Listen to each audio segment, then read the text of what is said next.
Oh, hi. I didn't see you there. Well, this is me. What do you think? So, this has been worked on by Calvin, as many of you know him, behind the scenes, at my asking, and also for $20. What is going on? Welcome to my PNGtuber reveal. Okay. You love it? Thank you! Thank you, I was so nervous about it. You got here right as the reveal happened, so good timing on your part. You like it? You like it? So, yeah, we've been talking about it here and there. I'm like, I want to be like a PNGtuber or like a... Where's the chew? Apparently the chew's not working, I guess. You know, I forgot. I was upstairs and I'm like, I should check that before the stream starts. I guess the chew doesn't work for whatever reason. That's okay. I don't gotta be perfect. So Calvin worked on this over the past few days for me at my request, and it turned out very nice, and I think it suits me very well, and I'm glad you like it as well.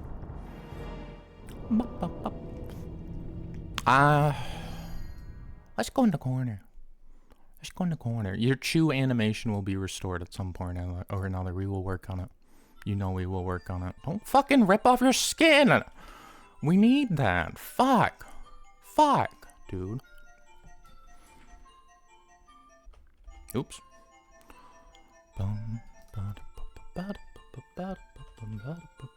I was actually so nervous about doing this. You have no idea. I was actually extremely fucking anxious about it because it's like such a big change for me. You're not in the corner, you silly goose. So this is gonna take, a bit of finagling because I didn't put it in the right spot. It's okay. The image is a little wider than the proportions on OBS show, so I kind of have to eyeball it a bit. Oh man. Thanks for emphasizing the brand of glue you use. Why was that blonde? Oh, I remember. I remember why glue was blonde. It's fucking funny. It finally came up. Excuse me.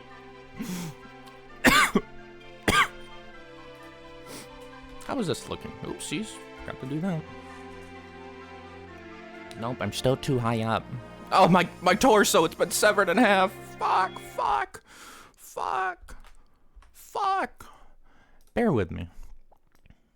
Why is this doesn't look right. I'll explain the glue thing once I get this under control.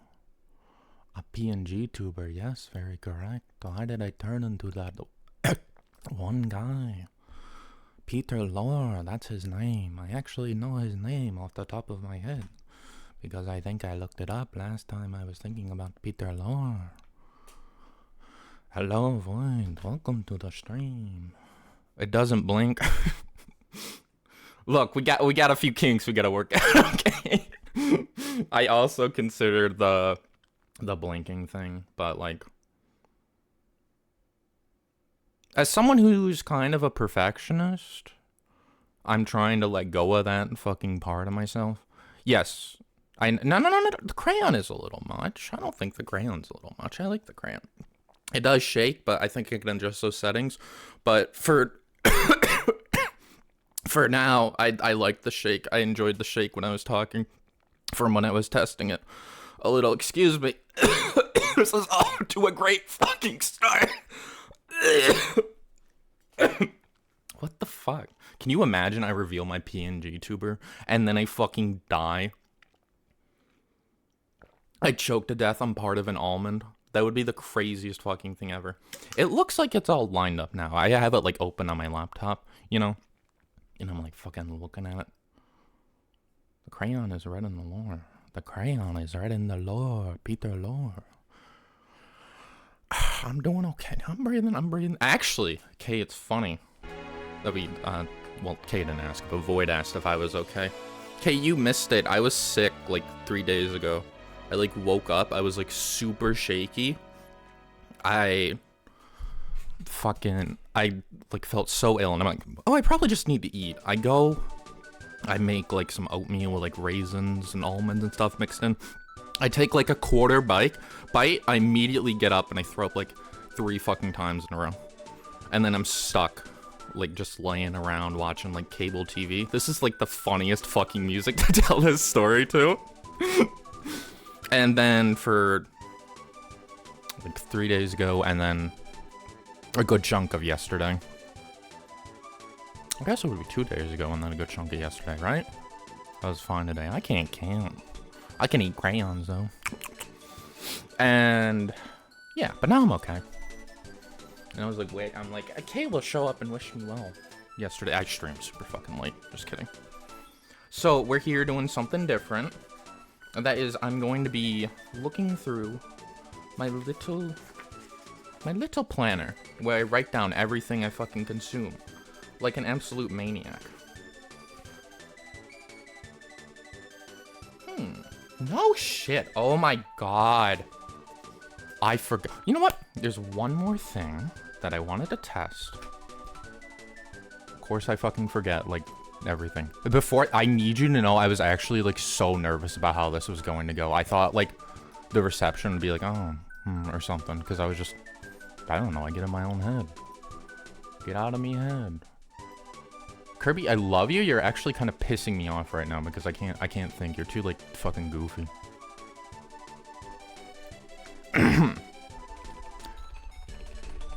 Can you hear this? I guess not. Maybe. I don't fucking know. It's just us, lol. That's what I'm afraid of. Well, it's not gonna fucking... The key tapping? Yeah, the key tapping. I wanted to have like a little, It's still in my throat. I wanted to have like a little, what would you say? A guide pulled up for this? Or like fucking just shut up and just put the movies in the fucking bag, bro. I cannot believe this was the first fucking thing I watched. What the fuck? You're now you hit me with an ASMR sentence. Out of all times, I'm like finally regaining my composure. Now you're going to like throw my composure into the fucking bin. All right, Laser. Let me find my voice.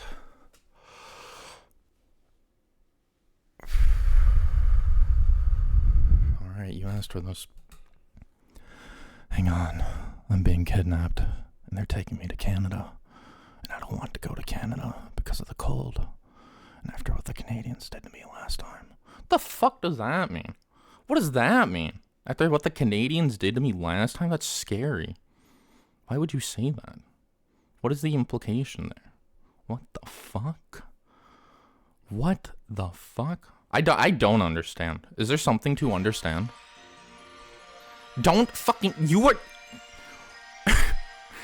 I talk to you on a regular basis. You do not get to say ASMR breathing with a Craigasm. Okay? You don't get to do that. You ripped your headphones off so fast. Whatever. You share one bit of lore and you diss me. I'm sorry. I was just nervous. I didn't know the implications. How am I supposed to know it's lore? I cannot believe this is the first fucking movie on my list because I totally forgot. I gotta add items, you silly goose. Oh god, when we started on this, I'm like, does this not work? What women want? This, okay. This immediately goes into like, I think this is like the mid tier. I watched this because I've talked about this a little bit. You know, one of those like artifact, like fucking category streaming movie things. It was on one of those. Fucking weird fucking movie. So if you're not familiar, this bozo gets the ability to fucking read the minds of women. You know, and he's like this kind of like sexist fucking asshole. And then like he kind of grows as a person over time. It was kind of funny. It was kind of interesting as a concept. I think the craziest thing about it is like I expected it to just be like, all, you know, he like falls in love with like the love of his life, and spoiler alert, he does. But there was also like this one girl who's like showing up, and she's just like, I bet if I like stopped coming here, no one would miss me. And like her head, and I'm like, what the fuck? What the fuck? Where am I getting the titles, or is it just stuff you've seen? This is all of the movies that I've watched this year. I keep a planner, and then I started keeping a planner as of last year. And what I started doing is every time I like watch a movie or a show, listen to an album or whatever, I write it down because it makes me happy. Was she right? Well, you can watch that for yourself. Monkey Man, I watched that last year. I typed it in the test. I think, I don't know, there's something weird about it. Oh, but there's like nothing all that crazy with it. But, fucking, God, am I gonna be able to dictate my thoughts? Oh, that's like the biggest worry about this. Hang on, I fucking watched this on, I wanted to say when I watched this. I watched it on January the 8th. Fucking, holy shit. The Penguin. I totally fucking forgot I watched the show at all. The Penguin. The Penguin, chat. The Penguin. I don't fucking... No, I want to watch these penguins instead. They're cuter. This is my list for last year, which I'm going to be using as reference. Why the fuck did I have like rewatches over fucking TV shows, man? What was I even fucking doing? Calvin, shut up. I don't know what that is.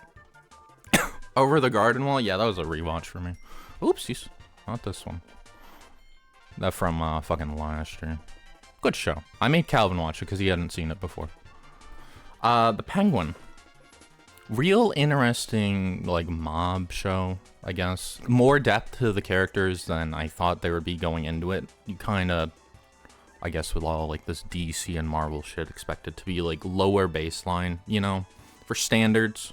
But I kept hearing, it's good, and I'm like, okay, we'll give it a shot.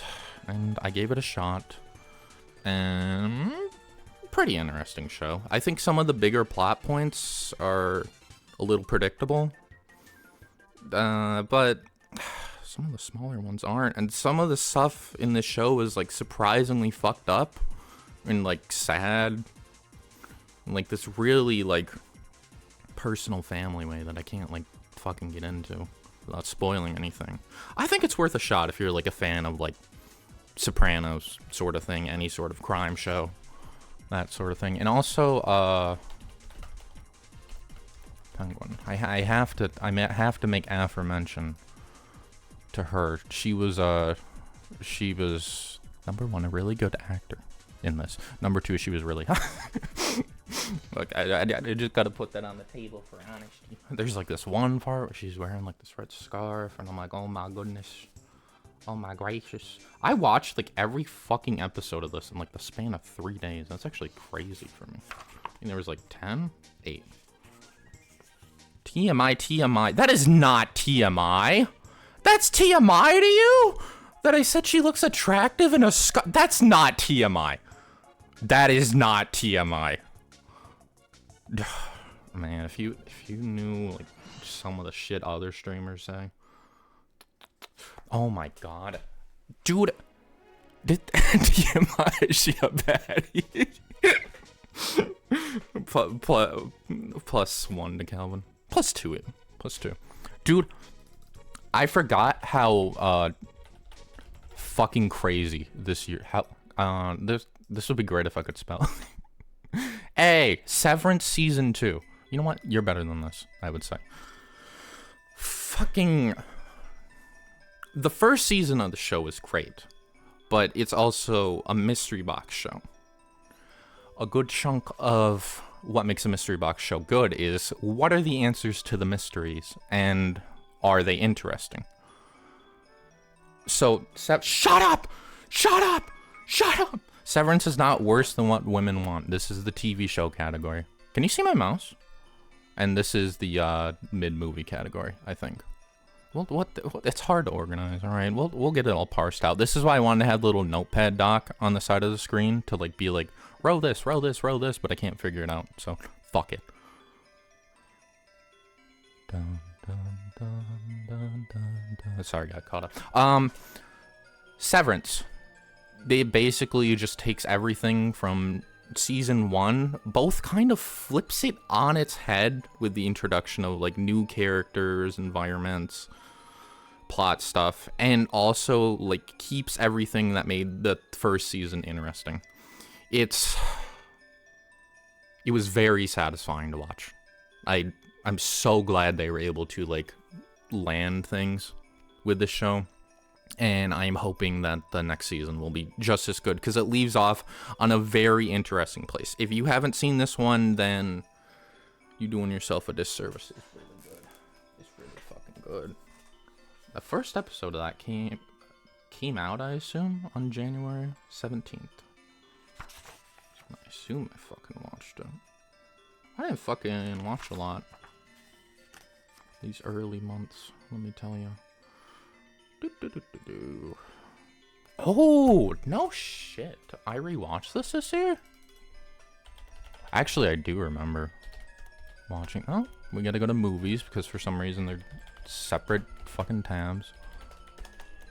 It's kind of a pain in the ass, but you know, whatever. What you know about Silence of the Lambs, chat? Fucking amazing movie. Our games in the consumption dock, probably not this year. I don't think I played enough new things. I think we're just gonna be doing movies. Like, I'm already skipping over, like, music and stuff that I did, because I listened to so little music this year. I don't feel like I could, like, gauge it as well either, because, I don't know. I don't fucking know. Incredible movie in, like, every single fucking facet. I think this is like the second time I've seen it. I saw it the first time when I was like a teenager or something. Fucking scary as hell.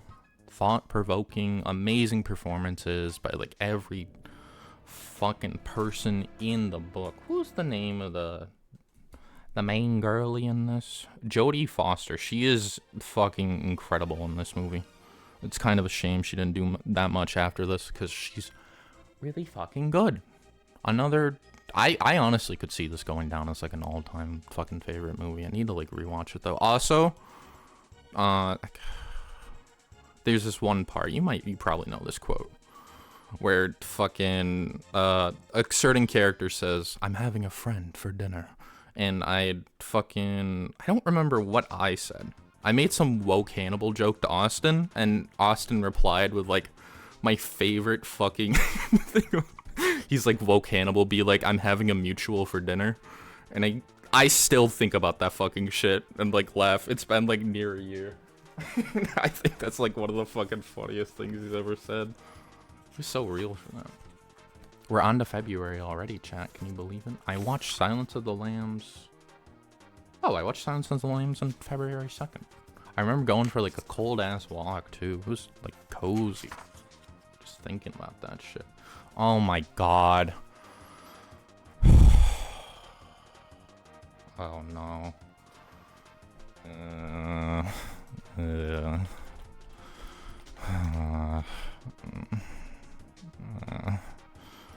Arcane season 2.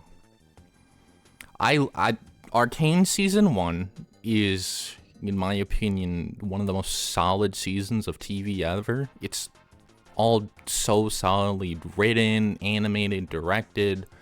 It's so stylish and fun to watch. It's heartbreaking. It's exciting. It's like fucking everything. And season 2, fucking FOD watcher skip 3 hours. No, it's okay. It's okay, I promise. You were forced to watch some of it. You didn't really like the show.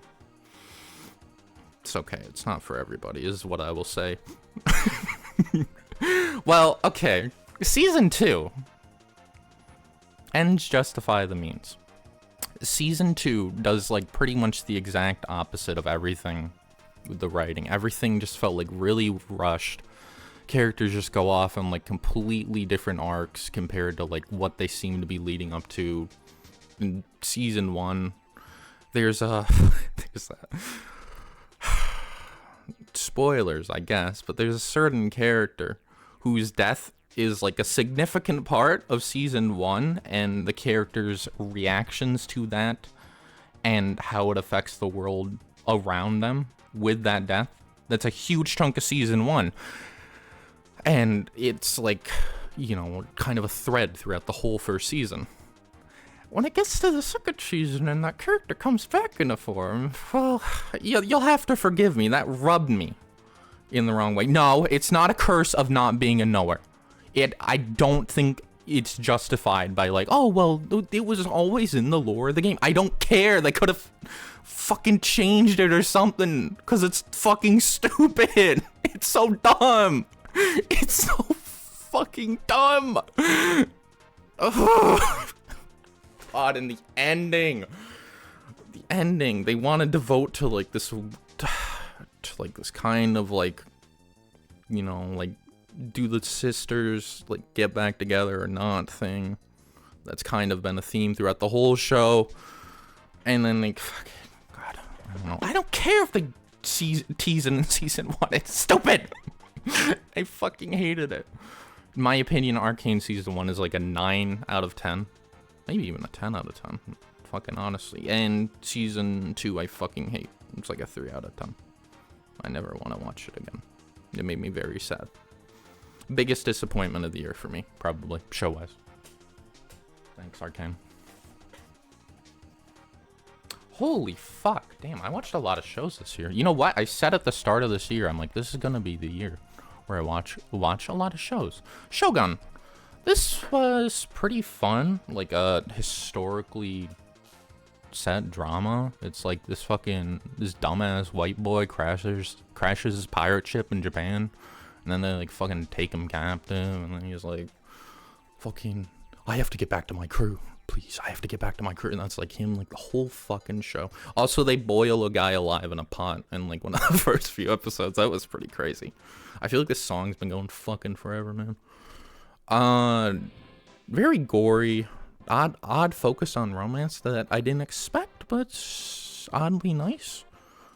I feel like as I've grown older, I've come to enjoy like historical settings more and more. It used to be something where I'm like, that's not like fucking sci-fi or fantasy, yawn.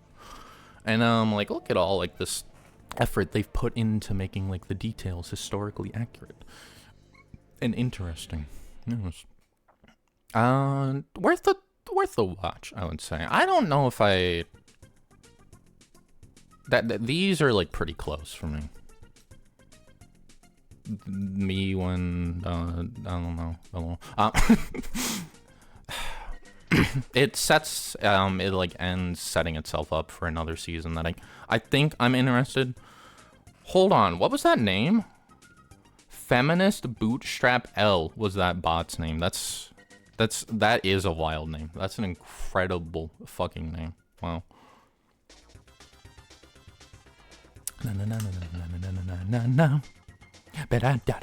Sorry, I'm just coming back to like see my model like sing. Except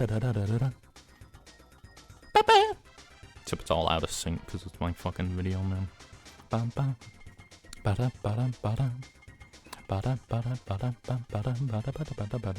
like an... Why are you saying what? The name's right. Oh, you probably can't see the band message. The bot that spawned in was named Feminist Bootstrap L. I don't fucking know. It's crazy. Let's keep going for a little bit more. Then I'm gonna have to get up to give my cat his pill because he needs his pill. Y'all know the pill. Y'all know the deal. I listened to Gordy Grief, the new sound this year. Really awesome.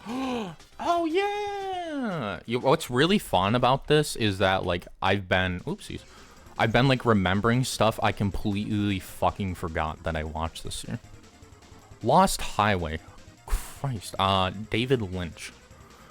And it is a David Lynch movie. That is for fucking sure. As you always expect with David Lynch, everything is relatively esoteric. It's kind of hard to parse the plot a lot of the times, but you just get like these striking visuals and like performances.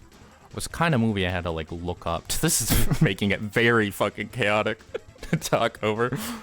Kind of movie I had to like look up what the fuck happened afterward. But there's like just these surreal like creepy. Like, there's this one fucking scene where, like, he's, like, in his house and he thinks someone's there early on, and he walks into, like this other room in his house, and he just gets, like, swallowed into darkness because of the way the lighting looks, and, like, that, I remember, like, feeling, like, this, like, chill wash over me.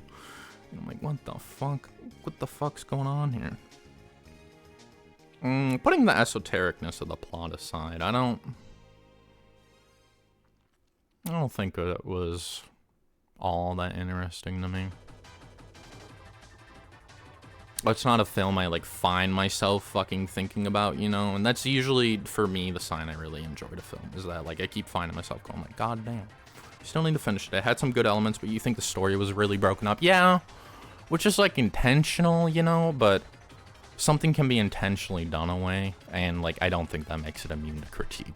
It's, like, intentionally broken up. It's like, yeah, it sure is, but it's still, like, broken up and weird. But it's the sort of movie I would recommend just being like, what the fuck happened afterward? I mean, I don't even do that. I just basically just go to, like, Wikipedia, and then go to, like, the analysis part. I have a Berserk chapter in here. That's fucking crazy.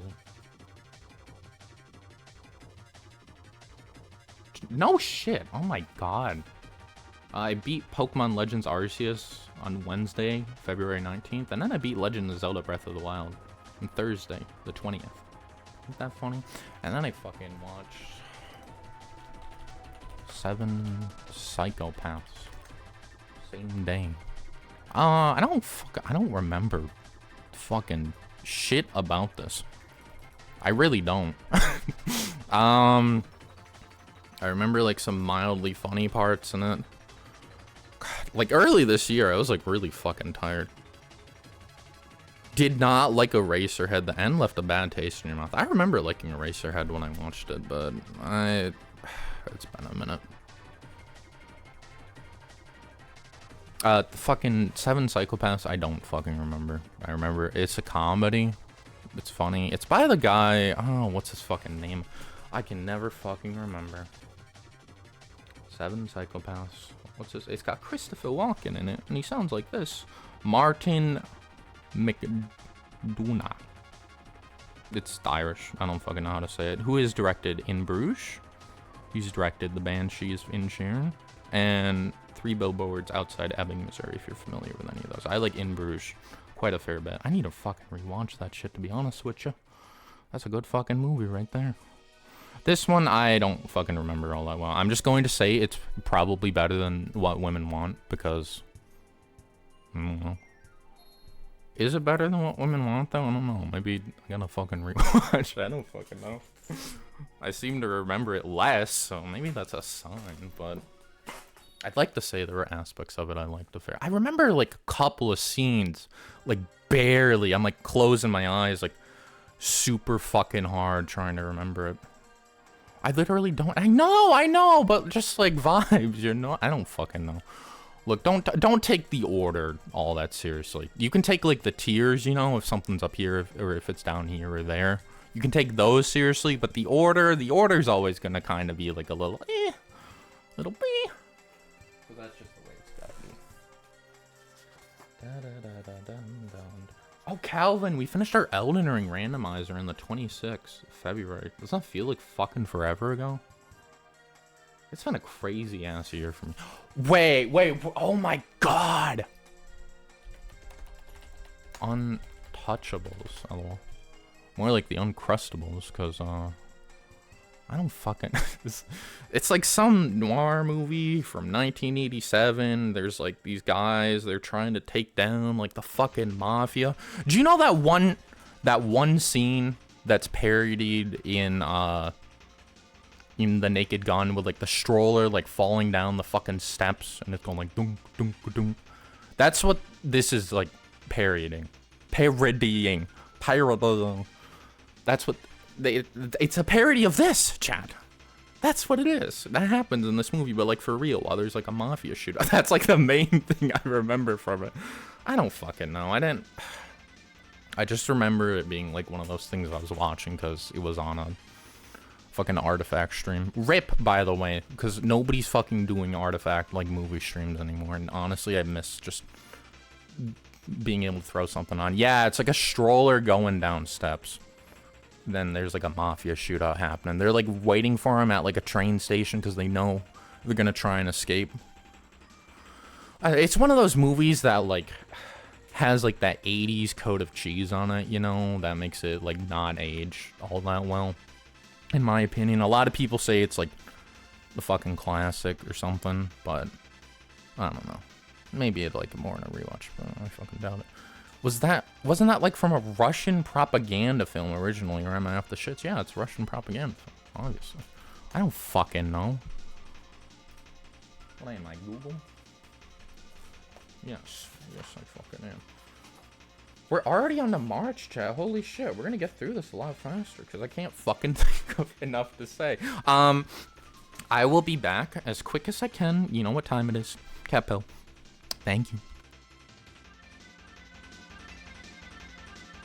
While I do this, I will switch over to my old movie list, just so you can look at it, if you want to look at it. It's organized by best things I watched in order. I think you can see this okay. Whatever. Best things I watched in order, also good things. Things I had mixed feelings on. Things that were in order. Movie nights with friends. Rewatches. Some on my own, some with friends. And then TV shows. Why the fuck did I put TV shows at the bottom? What's my fucking deal? Anyway, I'll be back. Thank you.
What's up? Yeah, I rank Incredibles high because I fucking watched that. And holy shit, dude. Man, it just like has its own like little aesthetic of like a golden age of superheroes, and then captures that so well, and then just moves on from that. Oh.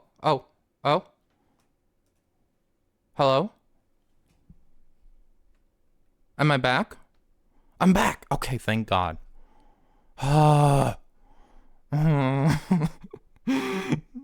The other night when that happened, it was out for like a whole fucking hour, so I really thought I was going to have a repeat of that, and I was going to be so sad. I was going to be like absolutely heartbroken. I did not want that. Okay. Okay, let's show the screen again. Whew. What was I on about? What was I on about? Fourth tier was like movie nights with friends. So part of this is like enjoyment of watching it with, I think, Calvin and Austin, if memory serves. I cannot overstate to you how bad Ben 10 Race Against Time was. It's like one of those movies where you're watching it and I'm like laying on my fucking back and I'm like, I can feel my brain like actively shutting down. Like it's trying to like sever the main cord so I don't have to continue watching the fucking, it's so fucking awful. Looks like a Tubi movie. Yo, hey, be nice to Tubi movies. It's not, they aren't that bad. No, you're right. The gap between Trap and Ben 10 is continental. I really hated Trap, and yes, I agree completely. Trap had like some brain power behind it. Not very much, in my opinion, but I don't know how you make a fucking Trap pissed me off for, well, maybe we'll get into it. Hey, chat, random tangent while I have a fucking moment. Do you hate the word, Calvin's gonna hate me because I brought this up earlier. Do you hate the word cinephile? I hate the word cinephile. Because for me, you hear file, you think bad things. There's no fucking good files. I say I love movies. You never heard the phrase cinephile? Only weird if you make it weird. You know what? That's probably fair, but I'm making it weird, I guess. I'm making it wacky. I'm making it quirky. Blah. What if like I like stuck my tongue out for my avatar just now? Cinephile, audiophile, etc. I don't like any of them. I just don't. I don't like it. I just say I love movies. I love music. Put that tongue back in. I've heard that before. Shut up. No, you haven't, bozo. Be quiet.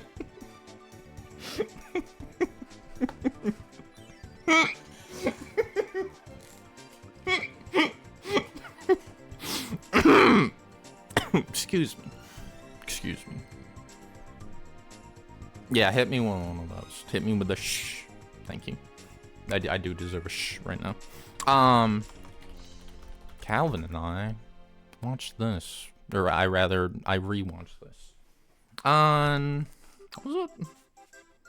March 7th. It was the one scene where it's like Nick Fury like trying to escape in his fucking car and they're like trying to shoot him from inside of that scene's really fucking cool. And there's some like emotional weight to it between like his dynamic with Bucky and everything. There was also, yeah, you're right, shaky cam up the ass. They shake the camera around like my fucking VTuber avatar. You know what I'm saying? Look at this motherfucker. I'm like this. And fucking best part of watching this was we were watching it on some like legal site, winky face, and there's a part like where he's fucking stuck in an elevator and then he goes down like a floor, like part way, you know, like the top of the elevator's like open and he like sees guys running to him, so then he like hits the elevator and it goes down further. I hit like the back button perfectly, so it looked like it happened like again, and then I did it again and I did it again. Like he just kept going down in the fucking elevator. I was laughing my ass off. That's like the thing I remember the most from the fucking movie. I am so fucking nervous because now Kay hasn't said anything since. I'm sorry, Kay. I'm sorry that I'm fucking insane. Genuinely, I'm sorry. What the hell? Okay, I'm just being Kay, I'm so paranoid. I'm sorry. Okay, apparently it wasn't a big deal. Never fucking mind. I don't remember watching this. Oh, I do remember watching this. Was this movie night? What? Sounded pretty angry. You're projecting. I hope. You don't remember watching this? It was... Let me think. Like, I barely remember. What was this one? March 12th. It's like some soldiers like land in like an enemy country, and then they're like trying not to like go to war, and then shit fucking goes down. Russell Crowe's like fucking this guy, you know, like talking to him over the radio like the whole time, and he's like trying to like get their general or whatever to take it seriously. Shit was boring as hell. I actually like this one quite a fair bit. You know what? I really loved the ending. I thought the ending was like tense for it. I remember liking it. Also, it's got a really funny name. It's got a really stupid name. Land of Bad is a really stupid name. Land of Bad. Boring as shit, fuck. They hate me. They hate my taste. What the hell? I'm not saying it's like the best movie I've ever seen, but I was entertained. I was not bored watching the damn movie. I'll say that much. And I like Russell Crowe. Smiley face. Holy shit, I don't remember watching this either. Out of Buster Scruggs. The first sequence of this with the guy who has like Toon Force powers is fucking awesome. After that, I barely remember anything. So now that's a movie. I only remember the first fucking sequence. Who is this, by the way? There's two bozos. Not the two bozos who directed Stranger Things, and not the two bozos that directed Avengers, and not the two bozos that directed Good Time, but the two bozos that directed No Country for Old Men. Yeah, the Buster Scruggs part is the only fucking part I remember, man. You can blame that on my shit memory, which, to be fair, that's valid. But, like, that's the only fucking one I remember, because the guy has, like, Toon Force powers, and he just fucking, like, kills everybody in the town who, like, tries to fight him. Until he fucking realizes. You know what? I remember, like, the last one a little bit, too. Scrolling the Wikipedia real fast, even. Joel Coen. They're called the Coen brothers in some lands. You remember the one where they try to bury a guy and it's crazy? I don't remember that one. Well, fuck. I like watching people get buried. Alive. What the fuck? No, guys, my PNG said that, not me. Oh, guys, it was my PNG. Don't clip it. It was my PNG. Oh my... What? I don't fucking remember watching this. I've said that for so many things already. Did we watch this together, Calvin? Did we watch Face Off together? I don't... You know, this movie's pretty fun. It's stupid in a lot of ways, but it's a fun, enjoyable movie.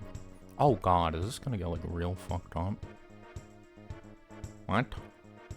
What the hell just happened? What did they just do to me? Why did my Rose like fuck you, buddy? What?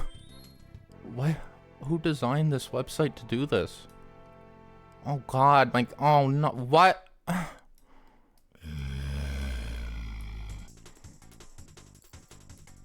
This was fun.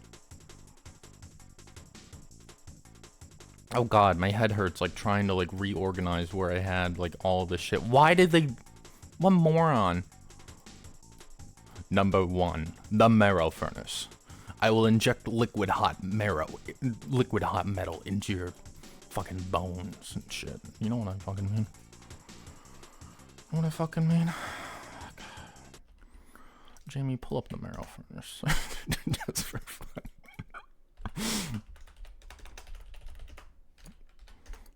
Just for fun. No, not Vinny watching it. Should I get a birthday cake with chocolate in it, or should I get a chocolate cookie cake for my birthday? Because I like both, but I can't decide. Help me choose. Here's how I'll torture you, David. Number 1, the marrow furnace. I'll inject liquid metal into your bones, boiling them from the inside. Number 2, the nerve harvester. Each nerve fiber will be plucked and strung, vibrating with agony. Number 3, the organ grinder. Your organs will be twisted and cranked, a grotesque puppet of pain. Number 4, the skin weaver.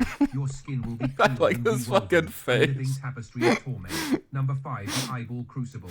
Your eyes will be roasted and replaced with burning coals. Number 6, the mind flayer. Your thoughts will be shredded, echoes of endless torment. His face, I don't know what emotion that speaks to. Can this go on the list? It would go up there. Fucking clankers, hell yeah. Hell yeah. Like, he's so like happy at the start. He's like, what sort of cake should I make? And then he just, I don't know what emotion it is, but it makes me fucking laugh.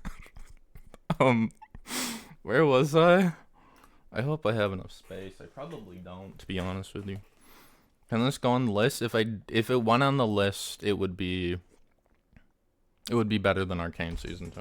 I think I got more entertainment watching that than I did out of Arcane Season 2. I rewatched this. Alien, My Beloved, which Calvin had not seen. This movie is just incredible in every single fucking facet. It's like, this is like an all-time movie. This is probably a top 10 movie.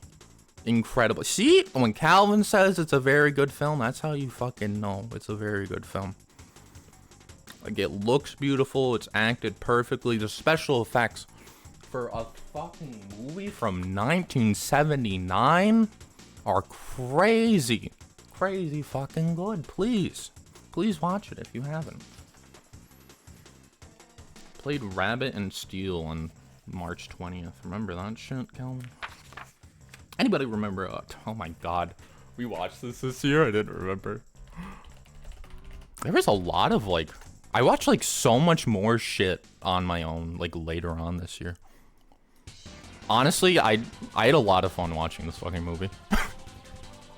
I just remember like dicking around, fucking, I don't know, laughing about random bullshit with the boys. Ladies, nice, smile. I like the bomb guy. I can't remember like any of the fucking jokes from it off the top of my head anymore though.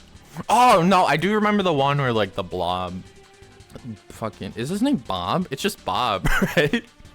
Easiest fucking name to remember of all time.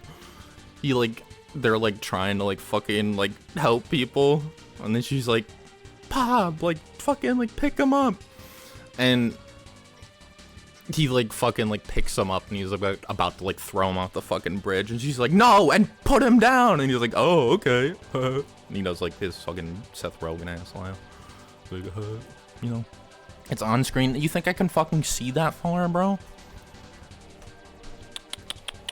You think I can fucking see it all? Look at my fucking swirly ass eyes, dude. I can't see shit.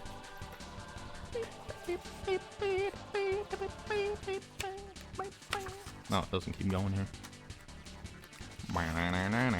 April. Uh-oh.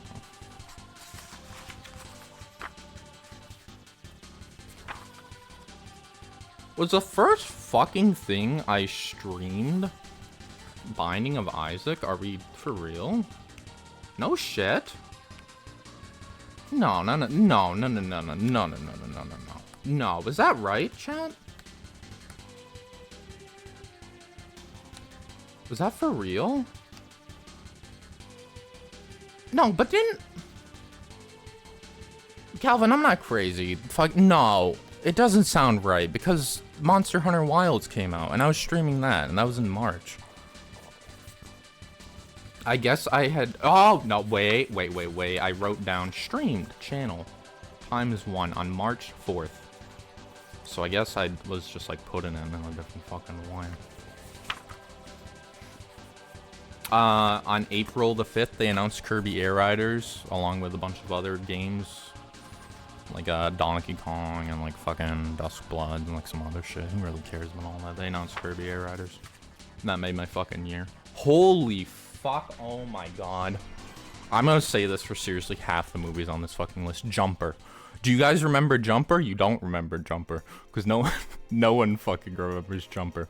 This is Hayden Christensen, who is fucking Anakin Skywalker, Star Wars prequel trilogy.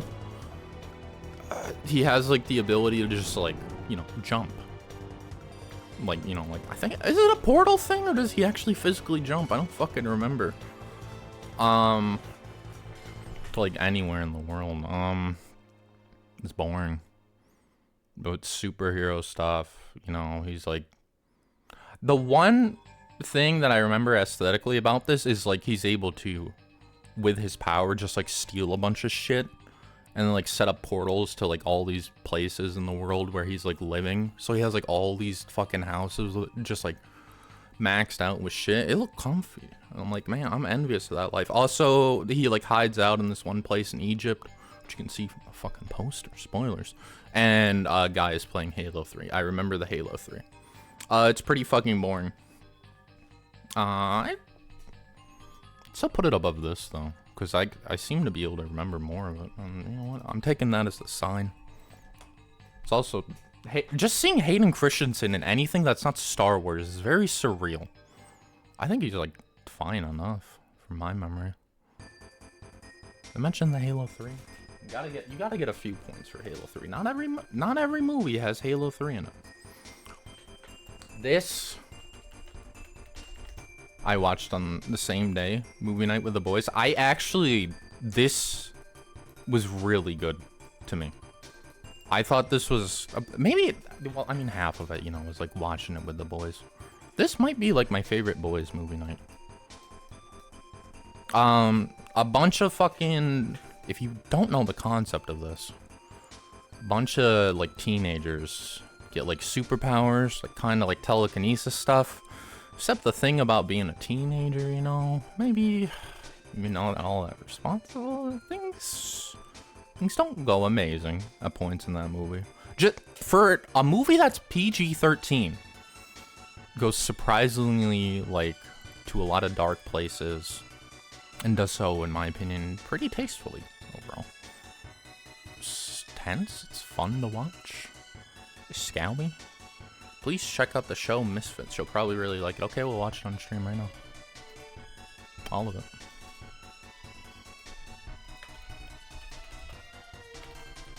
Nah, this is a band, you silly goose. What is this?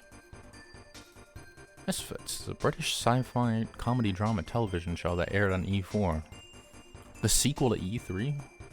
Group of young offenders sentenced to work a community service program who obtained supernatural powers after a strange electrical storm. I see. So you're saying this is like Chronicle? Is that what you're saying this is like? I'll put it down. I will put it down right now. Thank you for the recommendation. If it's like Chronicle, then like, yeah. What? She has a Sailor Moon musical? What are you fucking talking about? Is that what this is right here? Reminded me of it. You don't know if you watch Chronicle or not. If it's what I'm thinking of, there's a show and a movie? For Chronicle? No. It's not a show. I read quite a fair amount about this film afterward. There's not. There was like concepts for like a sequel, but it never went anywhere with it.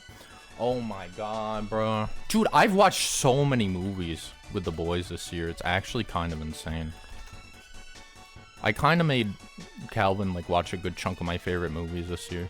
At least like 3 of them.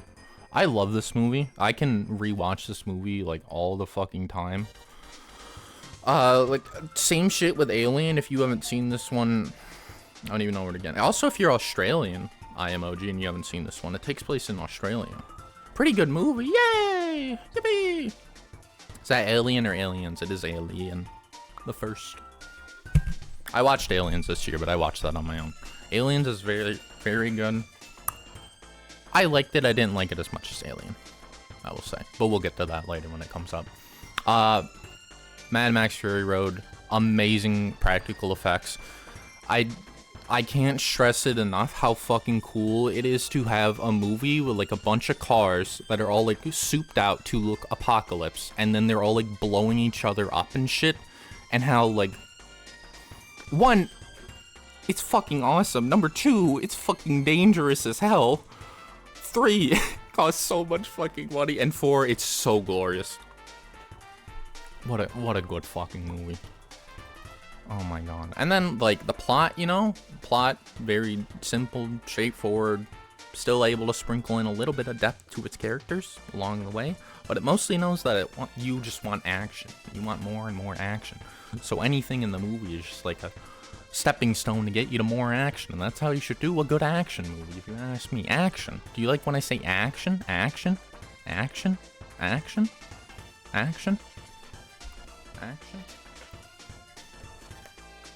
Good one, dude. Choking again. Glizzy. Mouse hunt? Who up hunting they mice? Is this mouse hunt? There you are. I'm like, that's not the cover of Mouse Hunt. This, oddly interesting. Like a very fucking, what was this? 1997. Yeah. These like guys inherit like this fortune and like the fucking like 1950s, or like this mansion and everything.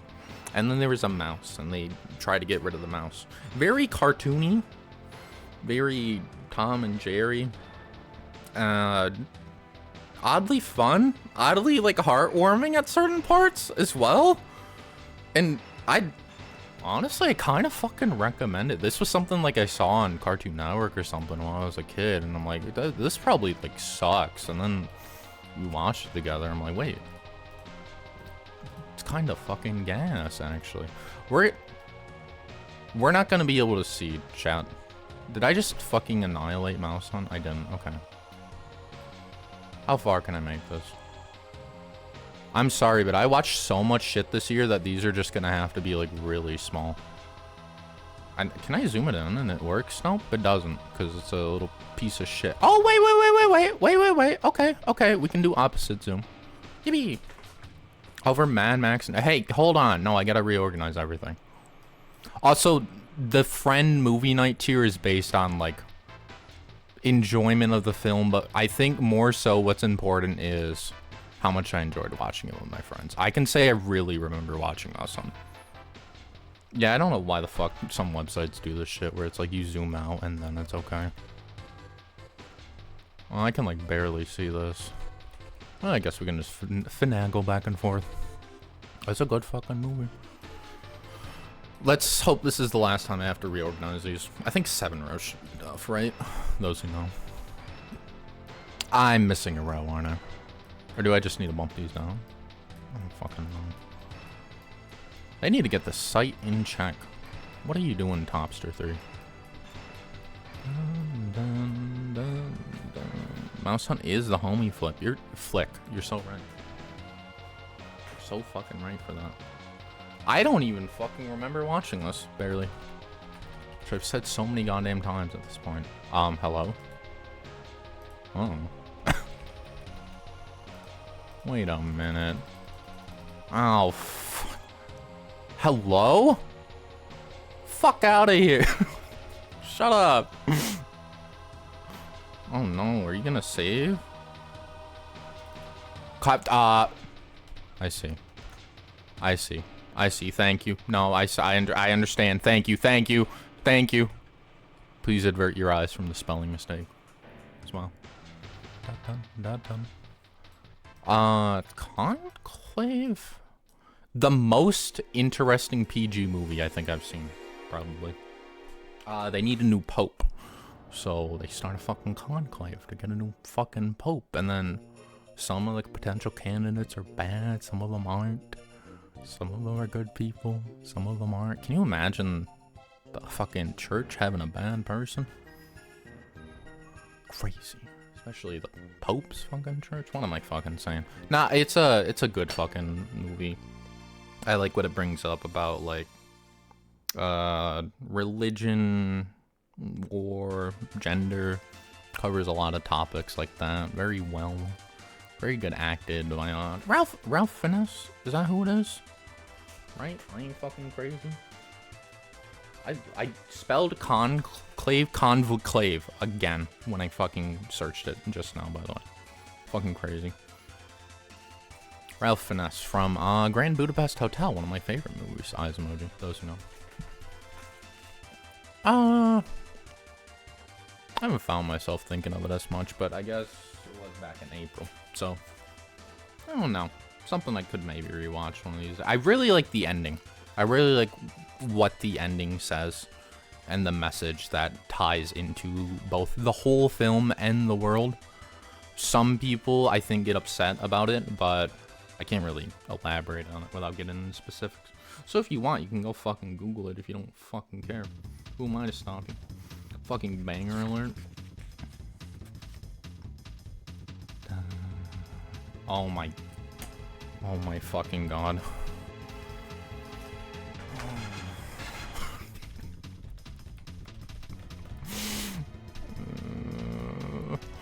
Fantastic Four 2015. Same director as Conclave. I remember what I said a little bit ago about Ben 10 Alien Force and how I could feel my brain like shutting off. I really can't think of like a single fucking redeemable thing about this fucking movie. It is probably top 5 worst things I've ever seen in my life. Was the new one good? It's okay in my opinion. Some people like it a lot more than me. We'll get to that one again later because I also saw it. This movie's ugly. It's badly acted. The plot is fucking stupid generic slop, and they make like weird changes to like comic stuff that like just brings up weird fucking questions, you know? And like they kind of fucking, you know, like the sibling relationship between Johnny and Sue in this one. I don't fucking, it doesn't really matter at the end of the day. Like there's nothing of significance going on in the movie. Nothing that doesn't make a difference one way or another. You're getting into all the movies we're gonna talk about later on, Laser. Don't you worry, we'll get there. That I can't recommend this movie at all. Even watching it with my friends, like everyone I think was just very bored and very mad, and I can't believe we managed to fucking finish this god awful piece of shit. How in the fuck did I manage to get to Wikipedia? You did not just nuke my you did not just nuke my Topster, did you? Because I'm gonna be okay. You didn't. I was about to fucking. I don't know what I pressed to get me to Wikipedia. We needed the final scene. That is true. The highlight of the movie is unironically at the end where he goes, "It's fantastic," and they go, "Say that again." And I need you to understand how dog shit the fucking film is. Where that's the fucking highlight. Oh shit! I think we watched this. I don't remember if we watched this after or before. What, Daredevil? 2003? Cheesy. Very 2000s, once again. But oddly enjoyable. I liked some of the things this movie did with the character. And it's got fucking Ben Affleck, which is such a weird fucking choice for Daredevil after watching like the whole 3 seasons of the show. And I like look at it and I'm like, it's so fucking weird. Fun. I can agree with that 100%. It was a very fun film. It's very 2000s superheroes. And you know what? I probably have a soft spot for that, having grown up then. around this superhero era. It's also got like a young fucking, what's his name? The guy who directed Chef. He's in all those fuck ass Marvel movies, and he directed the shitty Lion King remake that I fucking hate. Chef movie. Who did this? Please, Jon Favreau. I couldn't remember his name. Yeah, piece of cake. Yeah, piece of cake. Yeah, piece of cake. So all of these you watch as a group only for this row. Only for that 1, 2, 3, 4, 5, 6th row right here. I watched these with a group. Yeah, but yeah, we watched a lot as a group this year. That's fucking crazy. Look at. Oh god. Oh god. Oh god. Oh god.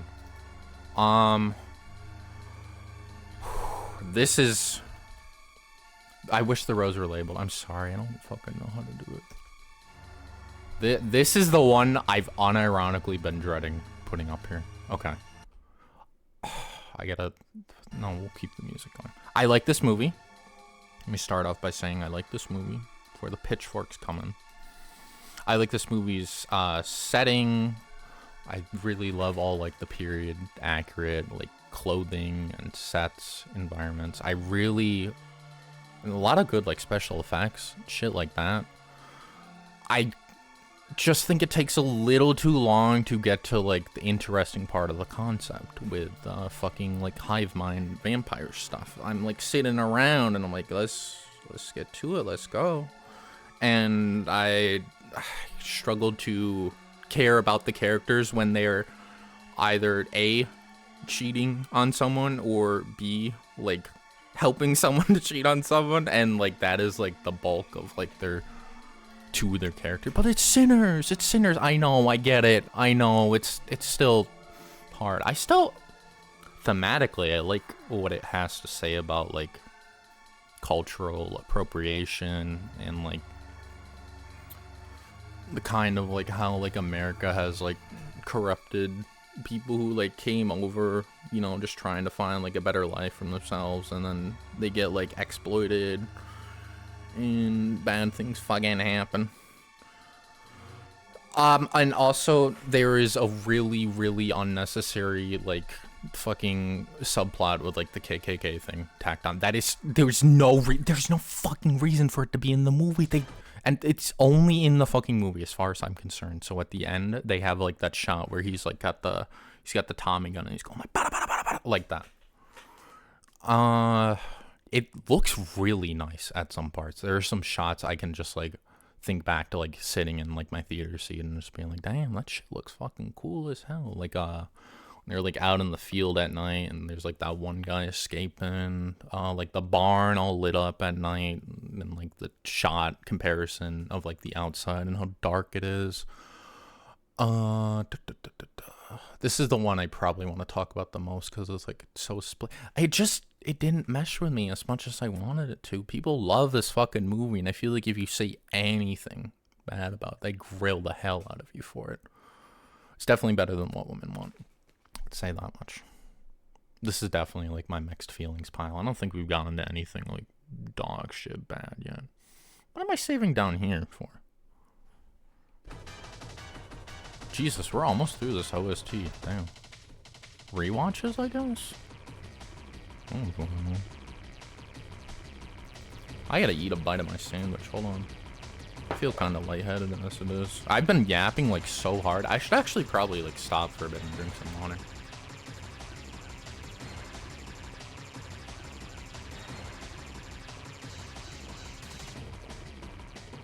Least tense water drinking song, by the way. How you doing, chat? How you hanging in there? Are you enjoying this?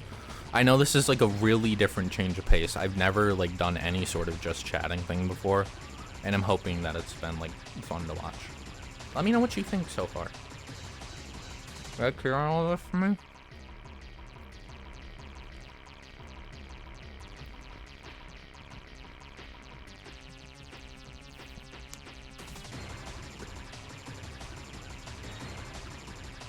Cool, you're just tired, so you're not talking much. I'm sorry to hear you tuckered out. Oh my god, I forgot about that fucking movie, Calvin. Oh, As much as you love level design, it's making me you want to die right now. The stream is cool though. You can chat that out with Calvin. He's also making the game, and he's been talking about how much he hates it.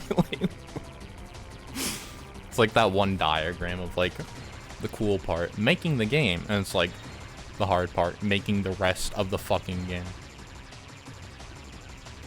Can't draw rocks. Do be an issue.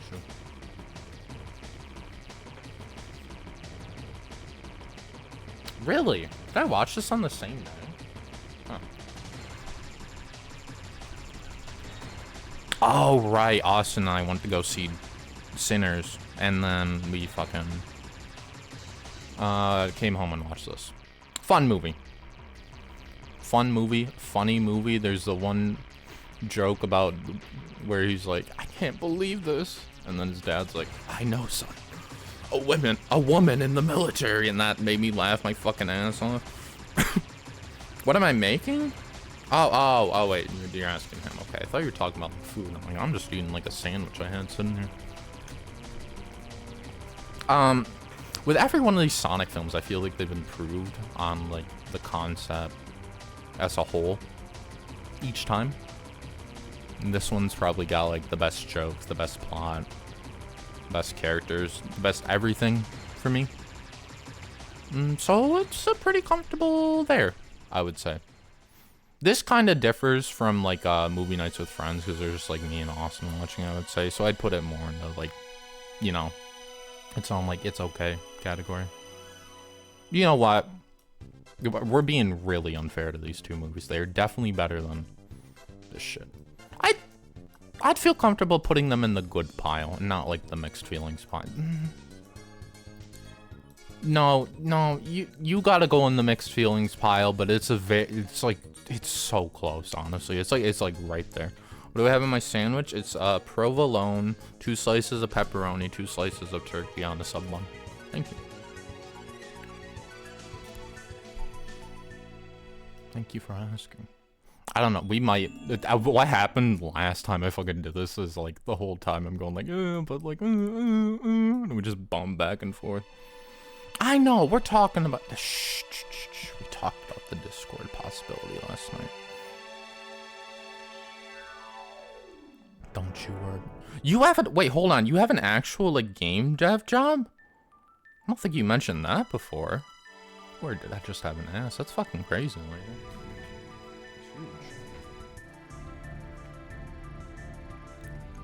Very tense song. To look up Daredevil, the show, too. My friends, 2 of them, one of them being Austin, endlessly told me to watch this show. And I was like, I don't know, it's Marvel stuff, it's probably not that fucking good. It's pretty fucking good.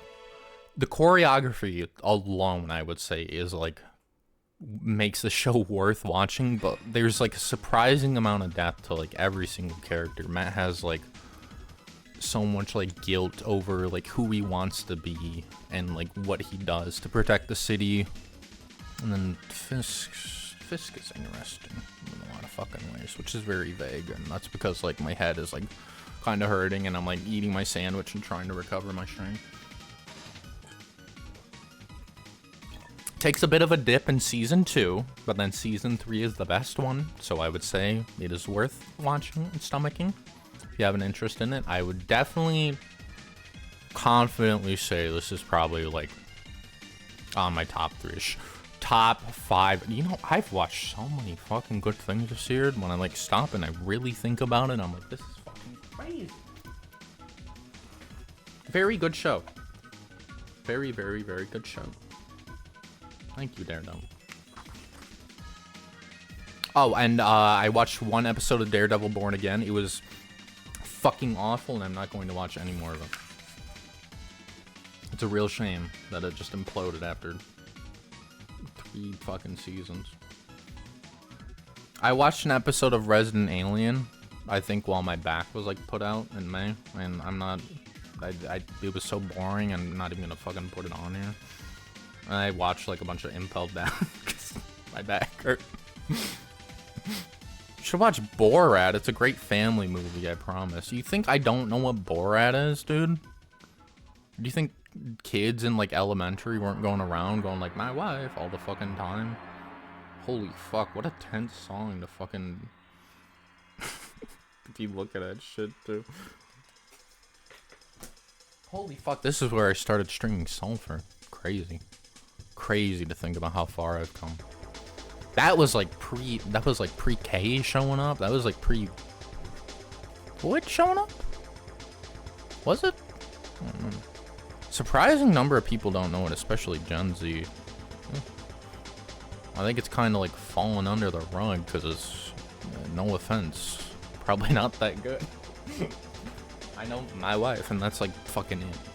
You know what? Maybe I think I'm okay with that. I don't know if I need anything else.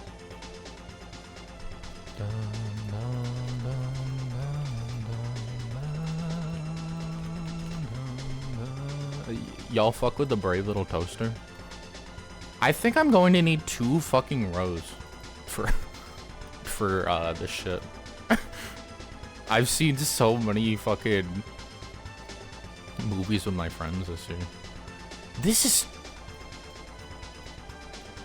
such an odd movie. I had this on VHS as a kid, so I've seen it quite a few times.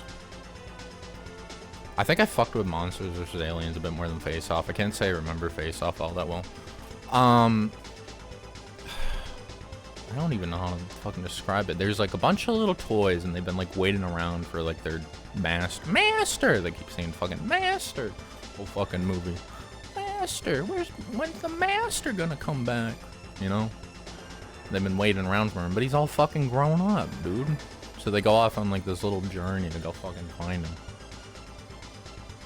And every like appliance is like alive. There's a song near the end where they're at like a junkyard and these sentient cars are getting like crushed into cubes, and they're like fucking talking about like what they did and where they'd gone before they fucking die.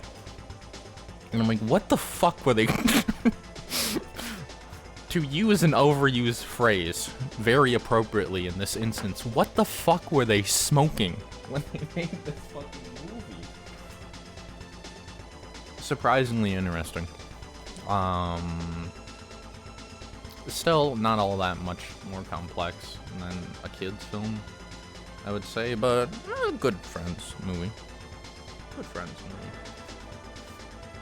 I'm fucking cold. I'm fucking cold. Ow. Hold on.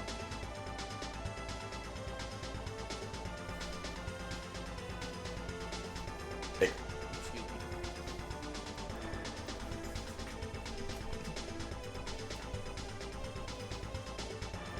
He doesn't have Discord. Why am I answering? Of course he has Discord. I'm silly. I'm silly. I tricked you. You've been deceived. Thunderbolts. It's okay. As far as Marvel movies go, it's like a good one, but like it's still a fucking Marvel movie at the end of the day. They put like a good amount of effort into like trying to develop the characters, and I can remember like some scenes off the top of my head and how they look, but still, you know how it's gonna play out, mainly like the whole fucking time, and that does detract from the experience a little bit. You know, I really can't say I remember 7 Psychopaths. I don't think I want to say this is better, but like I can't reasonably put it above much because I barely fucking remember. And you know what women want? You had like the suicidal girl subplot, so you know what? I saw it in theaters too. No, I saw it in theaters too. 6, 7 Psychopaths. Now you're fucking talking, Calvin. No, now you're fucking talking. You're talking chat's language. They're gonna love you for that one. Oh my god. No, dude, the marketing campaign, if this came out now, would go fucking crazy. Can you ban mods on Twitch? I can. Watch this. Wait! No, please don't kill me. Nah, I need him. I need you for now. But do not forget your place, Starscream. Oh my god, I fucking Jesus Christ. Oh, are we under shows right now? We're not. Defenders. So odd. Is this? I can't fucking see if I'm spelling right. I'm all the way back here.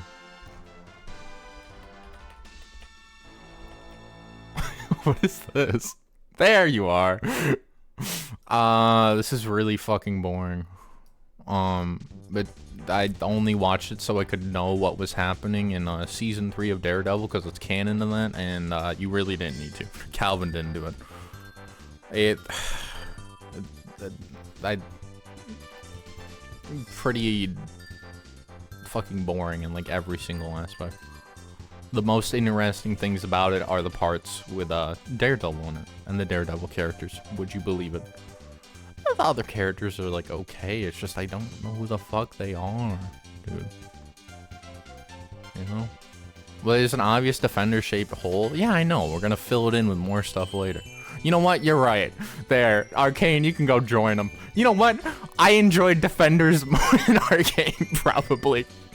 I can say Defenders did not piss me off as much as Arcane did. I can say that with clear confidence. And this song makes me so happy in that fact. Lupin. You know what? We're just gonna shove Lupin in. Because I don't know. I've been like seeing it in here and there. Lupin season 1. I watched all of this with movie night boys here and there. Poked at it. I don't know which one of these fucking I'm not Japanese. We'll do this one, I guess, but it was only the first season. That's the red jacket. So that ain't right. Lupin. It's the most fucking 70s thing imaginable. They just do whatever the fuck they want, like every fucking episode. There's an okay, so I need you to understand this is like a relatively, I guess, grounded like show about, you know, Master Thief Lupin. And then there was a fucking episode where like there's a guy who's like, hey, I have a time machine. I'm going to go back and kill you when you're a baby. And you're like, oh, so this is like, you know, it's like fake or whatever. He's like faking it. No. At the end, they like trap him in the past, and then they use the time machine to go back to their fucking time. That's the main episode I fucking remember. It was fun. It honestly was a fun show to watch. I don't think I could recommend it watching it on your own. I think this is something to watch with friends and riff off of. Otherwise, some of the episodes are just kind of slow and boring. Oh yeah, and the second episode's how magic is fake. Right? Yeah. So then. And then like 20 episodes later, they're like, oh, by the way, time travel is fucking real. Imagine that. It's like, okay. You say so, Lupin. Oh, sure. Oh, sure. Oh, sure. I'm gonna have to switch up the soundtrack here real quick. I'm so ready for you to autoplay into something that'll get my entire VOD fucking nuked because it'll play for like 1 fucking second. Oh my god, dude. Speaking of Lupin. Lupin, castle of fucking piece of shit, stupid ass motherfucker of castle.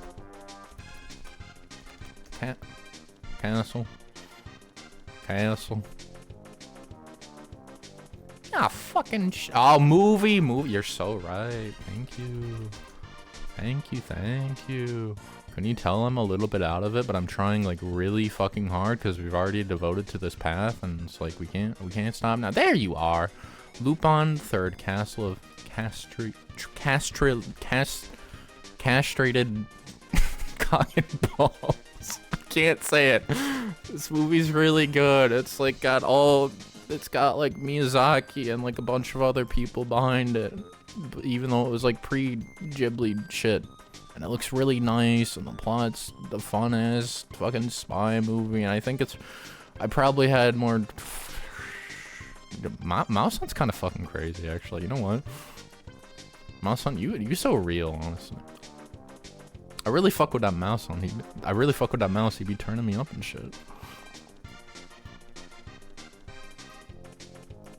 This song is pissing me off, dude. Like, shut up. I don't know if I can, like, bump him down or something. Give me more sandwich, please. Oh. You know, I knew this would take me a while, but holy shit. This is taking a while. Wow. I can't believe I watched this movie this year. We're finally having one at, like, the top fucking row. Where I'm like, this was one of the best things I watched this year, bar fucking none. No. Not like that. What did I just replace? I thought to check the stream. Wait. I have the stream paused. I replaced Lost Highway. Thank you. Thank you, pause stream. That shows what the old version was. Bless.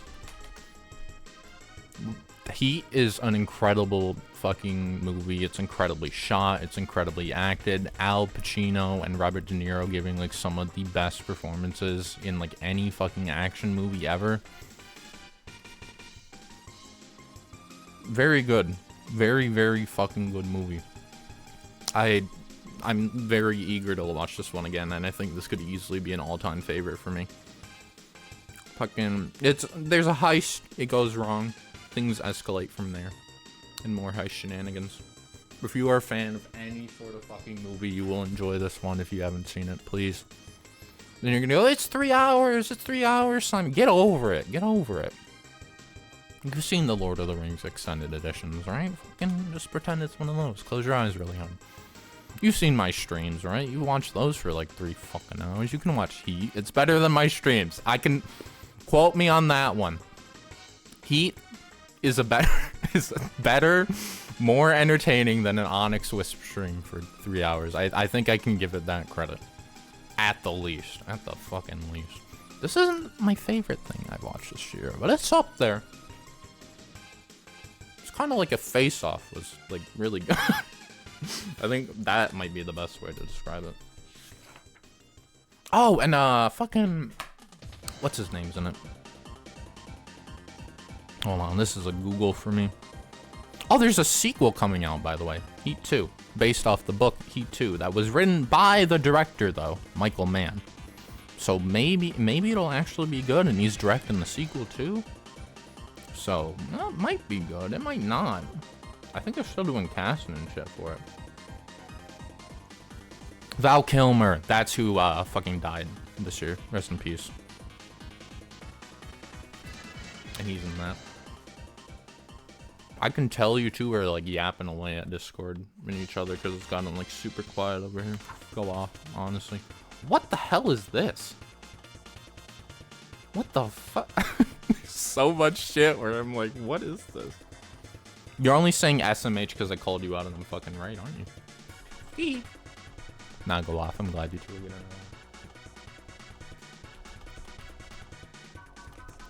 it. Barbarian.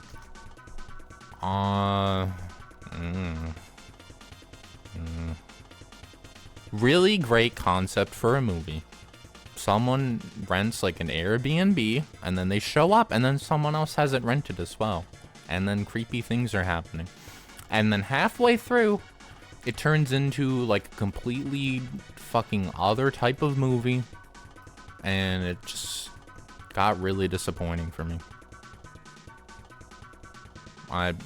Pissed me off. Didn't like it. The first half, though, I will say the first half is really... Once again, I can remember it better than 7 Psychopaths, baby. So it automatically goes up over that. You're geeking out about an engineer who's usually back soon. Hey, man, it's no pressure. I'm just teasing you guys. I'm glad you're both fucking geeking out over your stuff. Oh, this is, I mean, I would consider this listening material, if anything, right now. I don't remember what the hell this movie is. What is Don't Move? What the fuck is... Oh, I do remember! I do! Actually... This was kind of good. I'll put you in the pile. Put you in the pile. There's some girl. She gets injected with like what do you call it? Like a paralyzing thing. What is it called, chat? What's it called where it like makes you lose like your ability to move and stuff? A tranquilizer. That's what it's called. I remember it all on my own. I'm big smart. I will take a bite of my crayon. Oh fuck my she's like fucking injected even with a tranquilizer by this one fucking guy, and the whole fucking movie she's just trying to get away from him. Shit keeps happening, and the guy's like fucking crazy, and he just keeps having to find ways to like get around it. You're kind of like stuck with the guy and the girl for the majority of the movie, so you like find out a bunch of stuff about who he is, what he's done, what he wants, and all that. Surprisingly interesting. It's hard to make a movie with like to take a movie where one of the characters is like fucking immobile for like the whole time and like stretch that out into like a horror movie. I remember quite a fair bit about it. Honestly. Good fucking ending from what I remember. That might be worth a check. If it sounds interesting to you, but I don't think it's like the best thing I've ever watched or anything. I could see this one going up a category, but I also couldn't. Oh, you.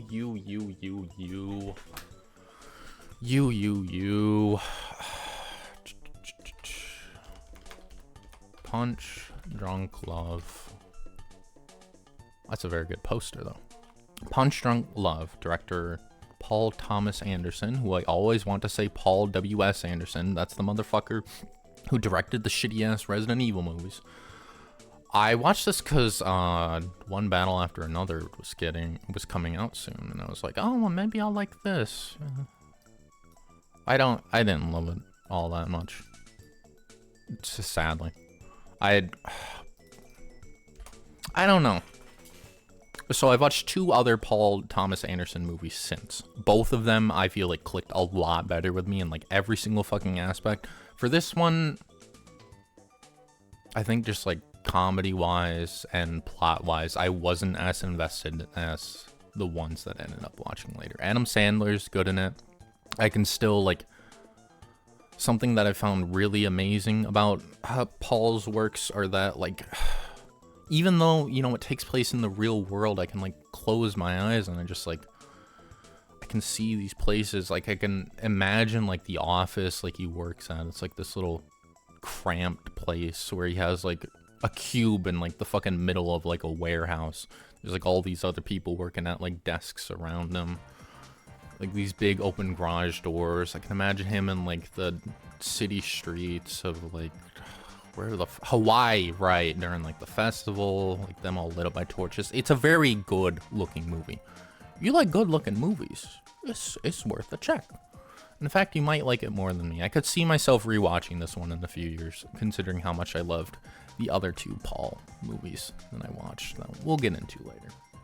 So maybe sometimes it does happen. Sometimes you're just like, I want to watch this, but then your body's like, I'm not in the mood for that, bitch. You're gonna add me to the playtest and stuff? Okay. Thumbs up.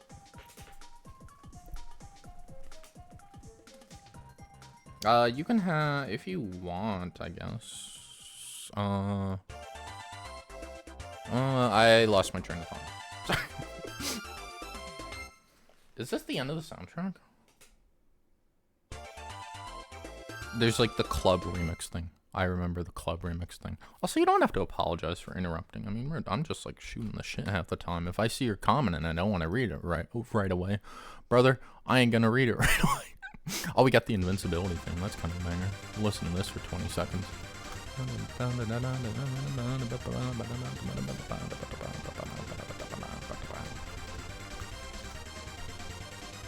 I pull up my next OST. I can't believe we got all the fucking way through an OST, honestly.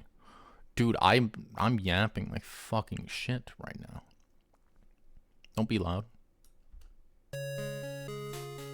Don't be too harsh in my ears either. A little harsh. We'll live with it. Oh, you're gonna go in the fucking corner? Get out! Get out of the fucking corner! You little rat! Mega Man, you little bastard! Get out!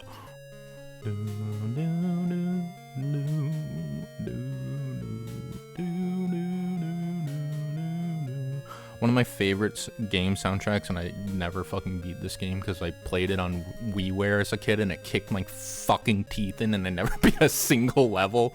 One day we'll get around to it, trust me. I'm gonna stir the pot again. I'm gonna spell it wrong the first time. Oh, I'm not. Yippee. I'm sorry, Looney Tunes, The Day the Earth Stood Still. I just didn't find you funny.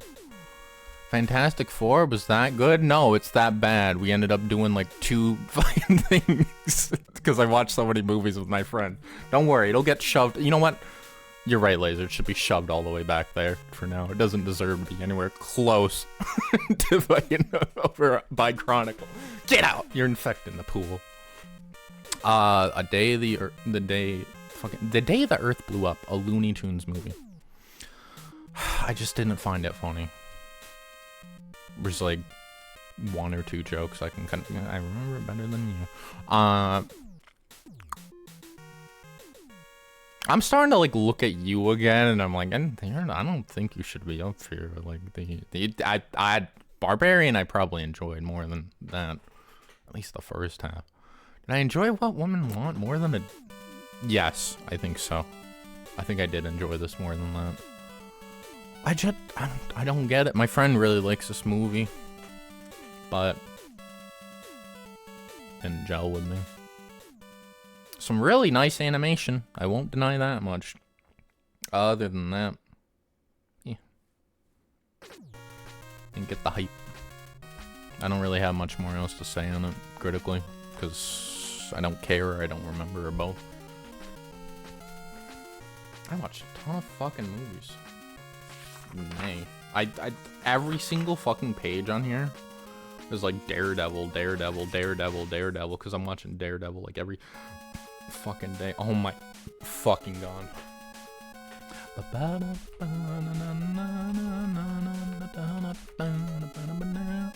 What you know about this? Night at the Museum, baby. Pretty fun. I wouldn't say it's a... Who the fuck is this?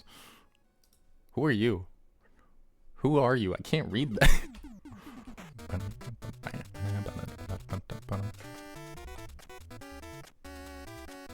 think that says Gary Barlow's Night at the Museum.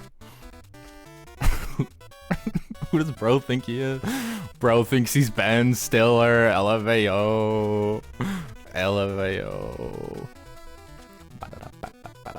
By the way, Ben Stiller, director of Severance, if you don't know that. He's doing a very good job. They say the Moa head goes like dum dum, give me gum gum in this movie.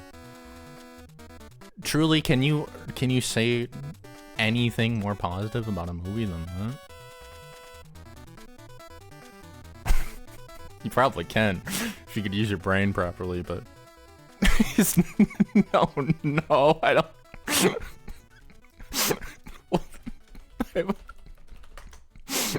No, it is on here. No, fuck. I fucking hate this stupid piece of shit. I hate I hate that you brought it up because I don't think I may not have wrote it down. I fucking because I fucking hated this so much. I don't know if I wrote this down or not. Even. You got me distracted. Hold on. Night at the Museum. I don't know. Goofy fucking kids film. Is Birdemic there? Oh, Birdemic is definitely fucking on here. Birdemic, is that? Be careful. These birds are dangerous. Unfortunately, I didn't watch this year, Kay. Maybe I will this year. It's been so fucking long. I could do a rewatch of that. That'd be fun. There's a third? What? I guess. Birdemic 3, Sea Eagle. Do tell. This OST's fucking banger. 2022. Honestly, that's kind of a banger poster. Birdemic, the musical? What do you mean? It's got this guy in it. Oh my god. You know, whenever I think of Birdemic, I always think of the second one because there's a scene in it where they're quotation marks having sex. And I say quotation marks because they have fucking clothes on. And like, it's probably like the least sexual thing I've ever seen in my fucking life. But during that scene, in like the fucking mirror that's on the floor, you can just like straight up see the cameraman. I remember was watching it with Austin. We had to like fucking like stop because he was laughing so fucking hard. Yes, and their feet are so nasty. I gotta be real. Okay, I don't remember because I wasn't looking. I think you just like we're just like a canary in a coal mine just now, which is not the way you use that fucking phrase, but pretend it is. I don't remember anything about the bottom of their feet were black. I bet they had them like walking around like barefoot for like some shot or something. I can 100% believe that. And then they're just like, shouldn't we like clean first? And then they're like, who fucking cares? No one's gonna watch this fucking hurry up. Hurry the fuck up. No one cares. Night at the museum. That's fun.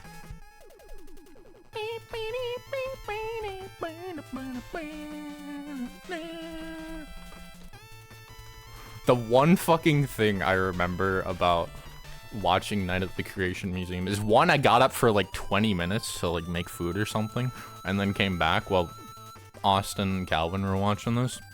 Oh, ad break? Hey, that's great. I'm gonna take up a quick BRB because I really have to piss and I really need more water. My throat is like dry as fuck and I'm completely out. So just look at that, please. Thank you.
Why is everybody saying huh and what? I got up. I'm sorry. I got up to get water because I was completely out of water and I could like feel my throat actively decaying. You can hear it, can't you? You can hear it decaying. Like if you killed me in a video game, you extracted my organs, theoretically of course, then it would be like lung decayed or voice box decayed. Happy spring break, thanks. What? Stop. What? What the fuck were those? Hell, what? The fuck is any of this shit? Why is this my recommended? Hey, I'm unmuted, right, by the way? I got up while I was getting my fucking coffee. I'm like, I know I missed Splash Woman's theme, and it's fucking banger, and I'm going to play it again, even though you just heard it from me.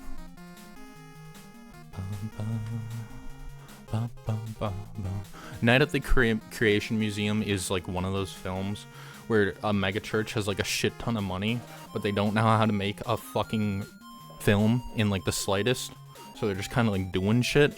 The one highlight of this movie for me was we were doing like Breaking Bad riffs, and then I did like a fucking Tuco impression. I'm like, the fuck are we doing all the way out here? What, is the Creation Museum closed or something? And they got like a big laugh from them. What are my opinions on it? It's boring. It's really boring. It's really boring. They stand around and they talk about the museum and like the attractions at the museum. And he's just hallucinating like the owner of the museum. It's really boring. Don't watch it, not even for a joke. What women want on Night at the Creation Museum? What I want is for my headphones to reconnect properly, please. Holy fuck, this was... Jesus. Chat, I don't even feel like we're into, like... we're in May, and I feel like this is where I started, like, watching a lot of stuff. It was just, like, something that took over me this year, and I'm like, I want to watch so many things. And, like, it kind of, like, reignited, like, a love of, like, film and stuff for me. Okay, we're not gonna look at that one for too long. What the fuck? That's like, that's the old Disney cut of Andor, you know what I'm saying?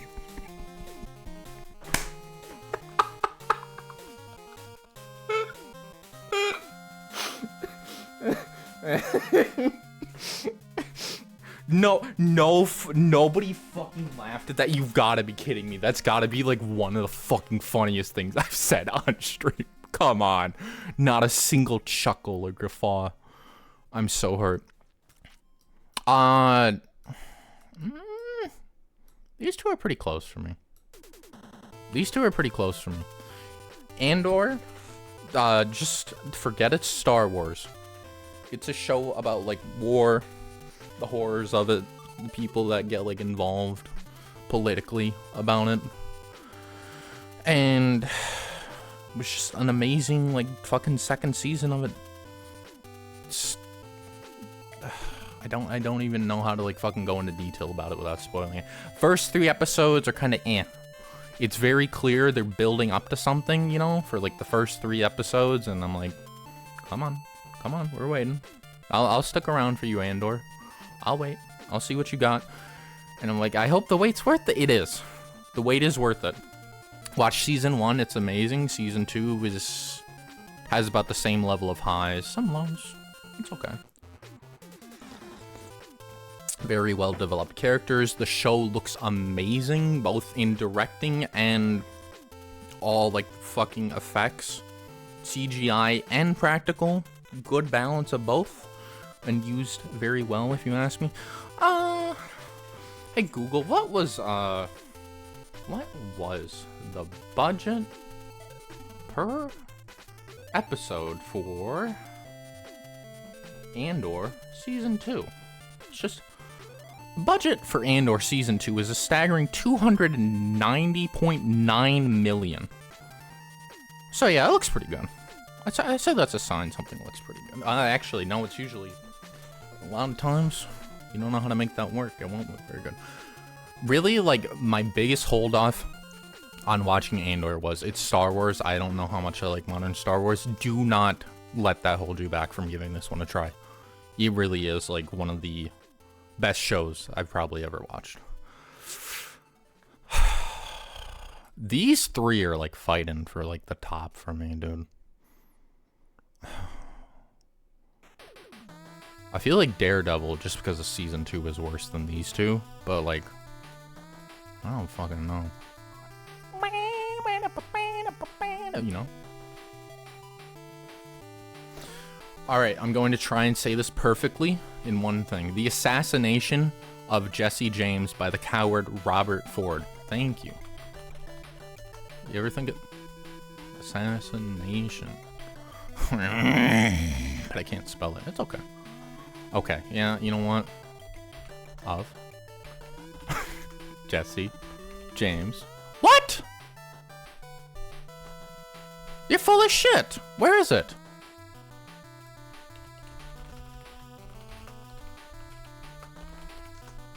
You've got to be fucking kidding me.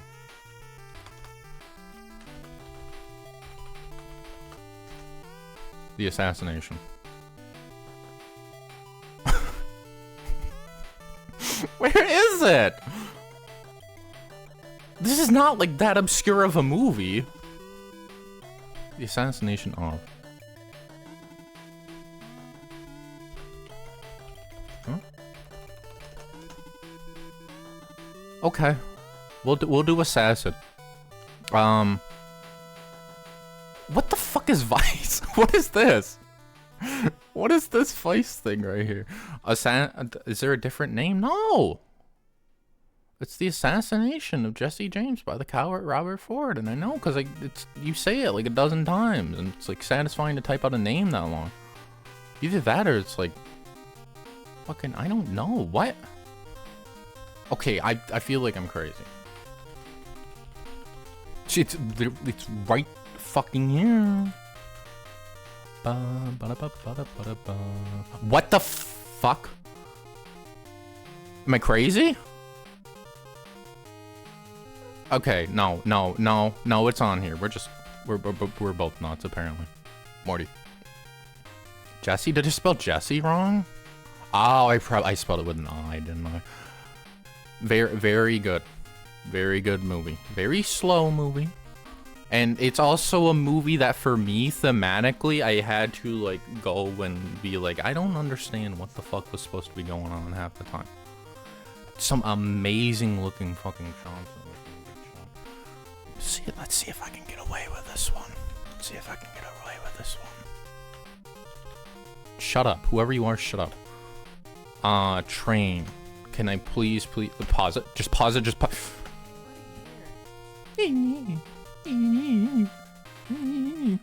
Shut up. Alright, just give me like.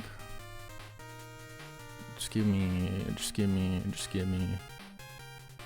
This fucking no, do it quickly though.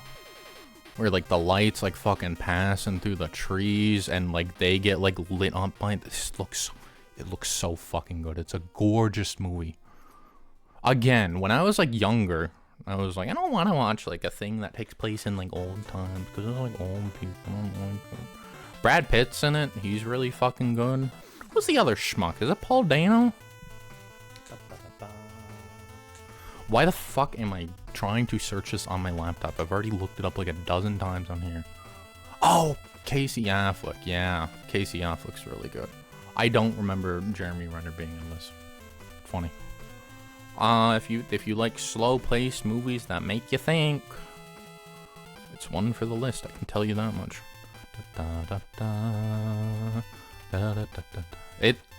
Honestly, I'm surprised I don't hear people talk about this one a little bit more.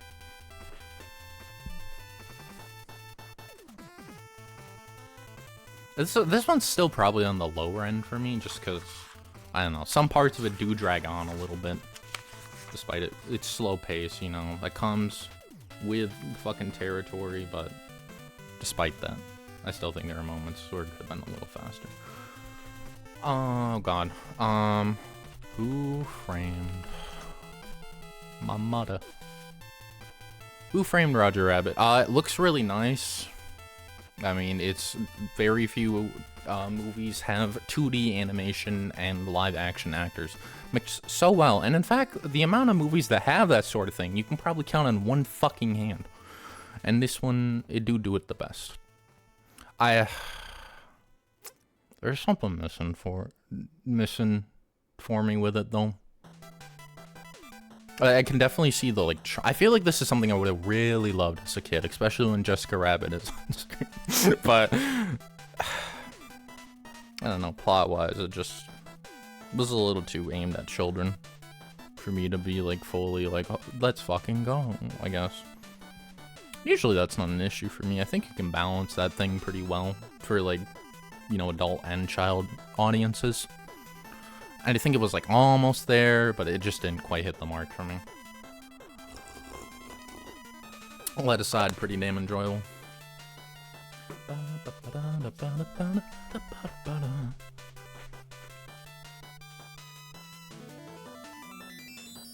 The Naked Gun. Story of my fucking life. Not that one. The old one, actually. Funny movie. They're funny movie, good gag. It make me laugh. Other than that, I mean, what is there to fucking say? You don't know The Naked Gun, you do. Even if you don't think you do, you probably know a gag or two from it. I feel like I've lost all of my fucking commentary ability, and that's why I'm drinking coffee in hopes to restore it.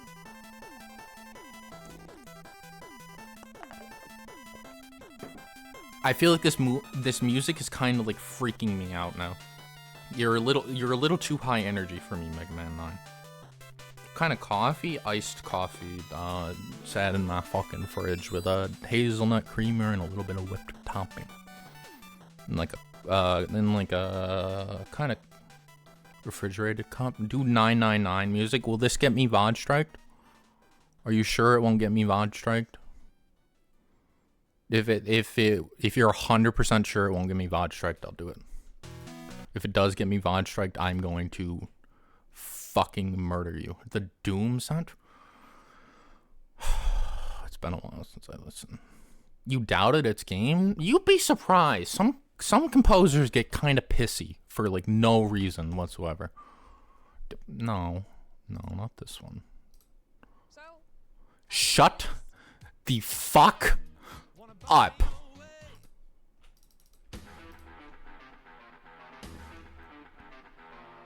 You're gonna wait, hold on. You're gonna keep doing that shit, aren't you? You're gonna keep fucking doing that shit. We're gonna try and move on, and then it's gonna be like again in a little bit from now, and I'm going to get very, very angry. Thank you. Kingdom Hearts Insider. I know you got me. This guy hates Carmex. I hate anything that is an ad. I need you to understand. I don't like ads. Nobody likes ads. This makes me sound a lot more pissed off about ads than I am. But honestly, I do get pissed off. I'm very sick of gambling ads, chap.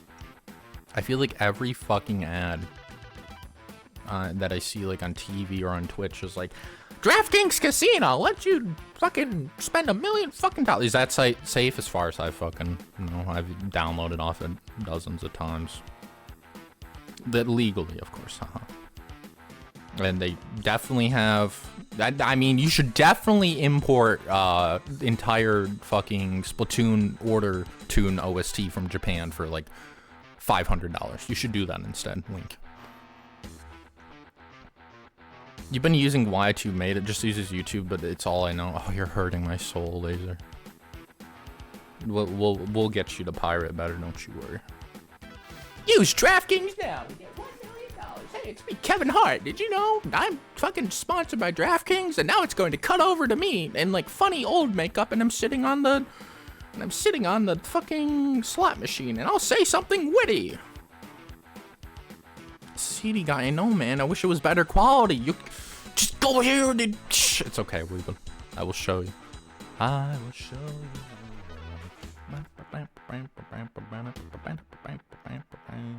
I played Deltarune Chapter 3 Mario Kart World, and I watched Daredevil Born Again Season 1 Episode 1 with Austin.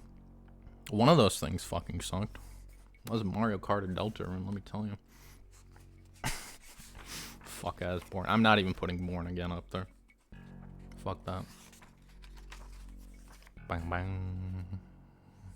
Holy shit, I watched a lot of good movies this year. Chat, we're actually into like the part where everything's going to take forever. Don't fucking talk about about how badly I type. Rango. Rango. Rango. Bobby Prince, very true, very true. He did be hitting that.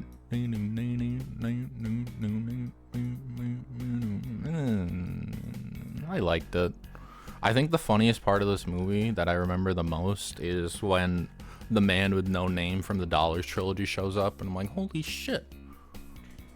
Shocked it wasn't a Squad movie. I just not been in the mood. Be honest with you. It was alright. I remember like a few of the gags from it. The animation has held up pretty well for what fucking year was it? 2011? Holds up pretty good. I liked him as a protagonist. I am a sucker for like kind of cowardly guy who finds his courage over time. And I like this Hawaiian shirt. Yes, yes. I'm reviewing movies like I'm fucking 8 years old. I like the Chameleon. No, I when I was a kid, I liked chameleons a lot, but they'd always say it as Chameleon. And my mom still brings it up, and he's like, wasn't it so cute? Wasn't it so cute? When you said Chameleon, where did things go so wrong for you, Simon?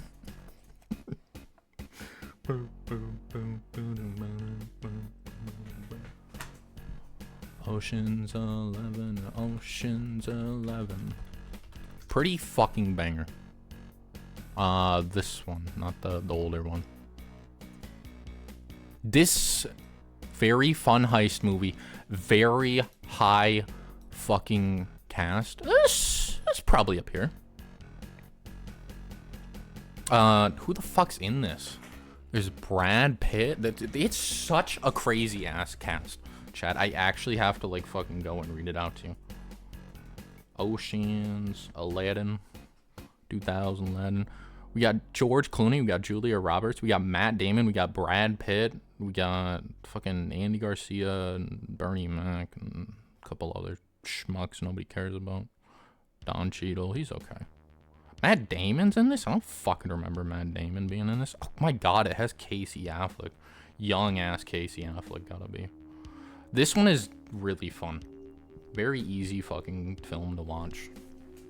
Funny, exciting, enjoyable. They just want to like fucking rob this big ass casino, and they're figuring out the best way to do that.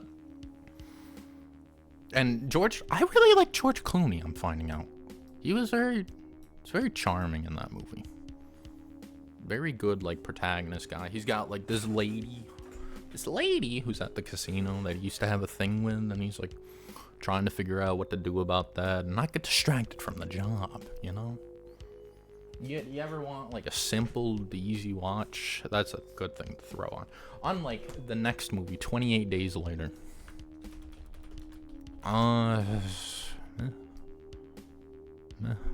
Meh.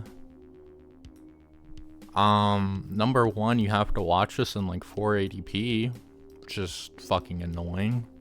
I don't know why there isn't like a solid remaster for this. I think it was something with how they filmed it, apparently. I remember looking it up, but I didn't find it that scary or that exciting or that much of anything. This came out at like a very interesting time for horror, where they were like getting over the period of like 90s horror where they just like fucking made Jason and Halloween fucking sequels forever and ever. And they're like, hey, how about we make something like interesting with like zombies? And it's like, okay, what else? It's like, all right, but what if they're actually scary? They don't just like fucking shamble around. And they're like, wah!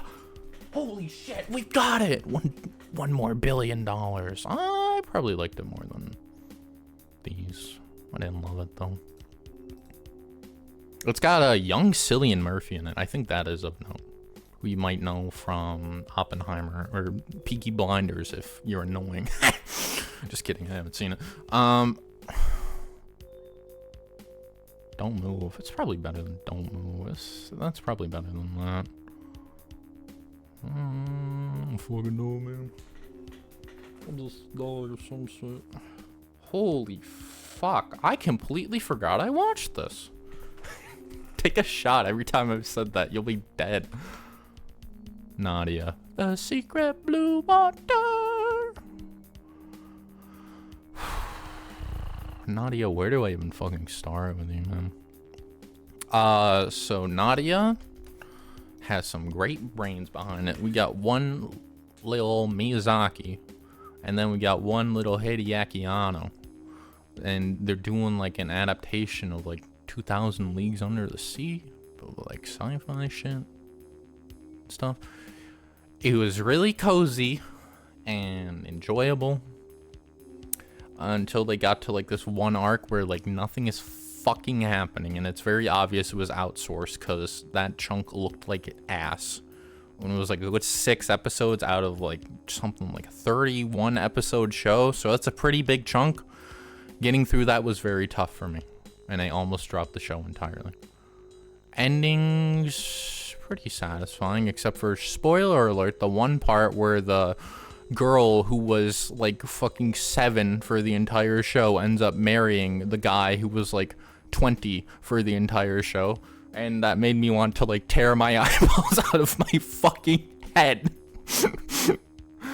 The opening is one of the best I've ever fucking heard. It also, if you are familiar with Evangelion, it sets a lot of little stepping stones for Hideaki Anno to base Ava off of. And in fact, Evangelion was originally supposed to be a sequel to the show. Yes, I know, an all capital what void. Yeah, I know. It was horrifying to see the ending to me as well. Otherwise, the ending is actually really good, except for that part, which, again, eyeball ripping. Kind of like a Doom thing, gotta be honest with you. I don't know how to feel about this, because that one arc was like such a fucking slog that it like made me never want to fucking touch the thing again. There are some like really memorable stuff. It also gets like, I would say, some really good like POC points, because one of the 2 main characters is like this princess girl from Africa, Nadia, who, wait, she's the main fucking character. I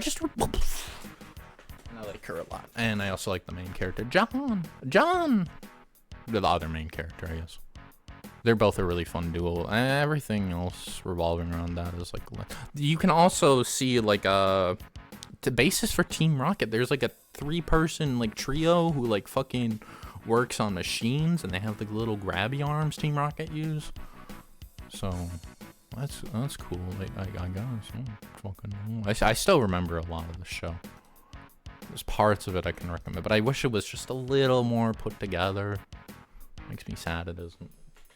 I don't know where to put this, like somewhere in this ballpark, I guess, where I have like mixed feelings about it. Daredevil is like the cutoff for mixed feelings. No, he's not, because season 2 kind of sucked. Everything else is really damn good, so. Only part of season 2 sucks, like the second half, I guess. You want me to get into it. Oh my god, right, I played Crash. Man, that fucking sucked dick. We're only into July, chat. Better than Lupin, probably, yeah. I think I can confidently say it's better than Lupin. It's got more, like, cohesion is, I think, the best wording for it. What? It's got more cohesion. What do you want from me? Jesus, for a while, it was just, like, watching Nadia and nothing else. Oh my god, bro. Sword of the Stranger. That's what I'm talking about. Hey, you ever want to watch like a super fucking gory 2D animated movie with incredibly choreographed fight scenes set in like old Japan? Because if you answered no to this question, feel free to leave at any time. It's really fucking fun. Really pretty to look at. It's a very wintercore movie, by the way. So if you need like a good winter watch and you want action, boy, do I have the movie for you. What's gonna happen when I do this, by the way? Okay, it is gonna push it down, I think. Yeah, it looks like it though. The Dub poster, shake my hand. All right. A Mr. Dub over here telling me, no, the Dub poster. Fuck you, buddy. Stolen valor. We did watch the sub though, cause I streamed it. I don't know if I like this more or less than Castle. They're both pretty good.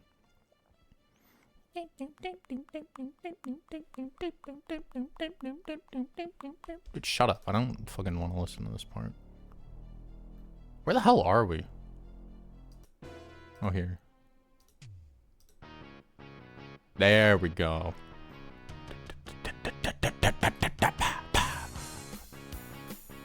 I actually have listened to so much of this fucking OST because I used to play like a randomizer.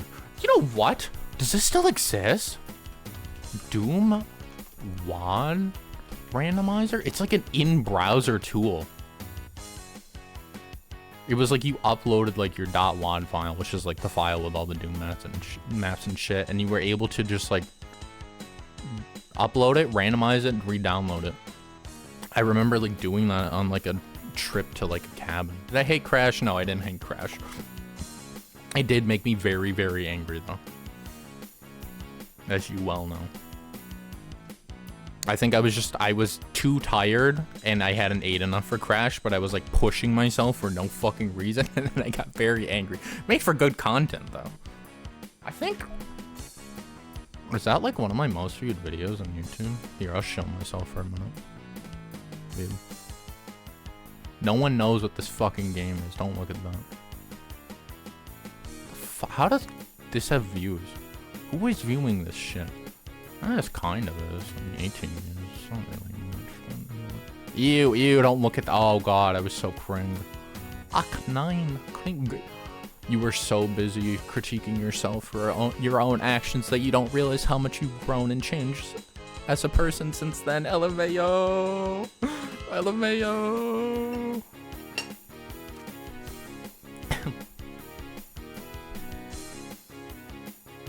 Spider-Man. Spider-Man? Spider-Man. Spider-Man. I like Spider-Man. He do the web swing. You watch my older videos. Fuck my life. You like them? Are they good? I remember not being able to talk very well. Spider-Man is a good fucking. Okay, Mouse Hunt. I just realized where you. I love you, Mouse Hunt. You're not better than Sword. Hello? You little fuck. Oh, thank God. If this didn't save, I was done. I was just gonna be like, okay, the stream is over. They aren't the worst, but I've improved a lot. Aww. Well, I mean, back then it was like doing it offline, so I didn't have a chat or anything because my internet wasn't good enough. But thank you, it means a lot to hear that. Spider-Man's pretty damn good. I don't know where I'd rank it though. Around here. It's definitely better than Mouse Hunt. No, it's probably better than Mouse Hunt. I moved Mouse Hunt and it crashed. True, the mouse is in my PC. Think about it. I'm thinking. Spider-Man is going to web on you. What is wrong with you? Why would you say that? There was one time where I was looking through like this fucking a drawer. They're called a drawer actually, and I found like a canister of like web fluid for like web slingers. Like a fucking old ass one. This was like a year or two ago. I need you to understand. So this thing had been in there since like early 2000s, and I'm like, okay, I guess we have this. We're not talking about Beedrill. We don't talk about Beedrill. No, you don't. Super 8. We're like super super boring. Nah. Nah.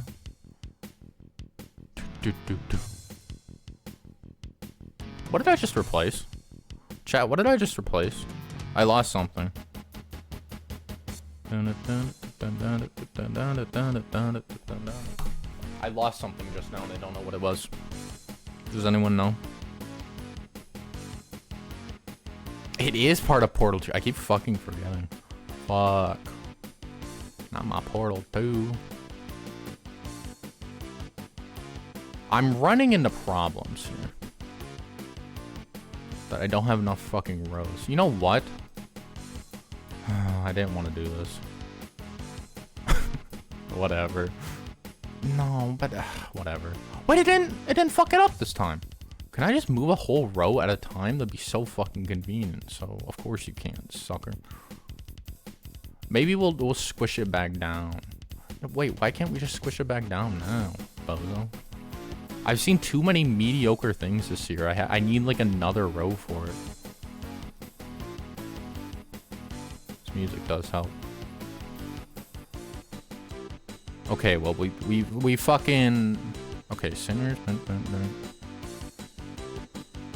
It was around jumpers and 7 psychopaths.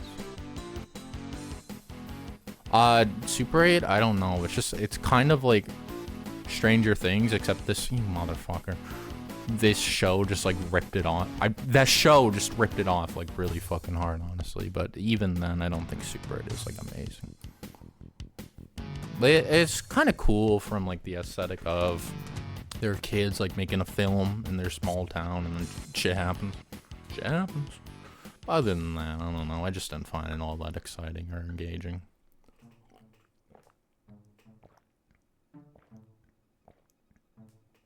Yeah, this is kind of what my brain felt like watching it. This song right here.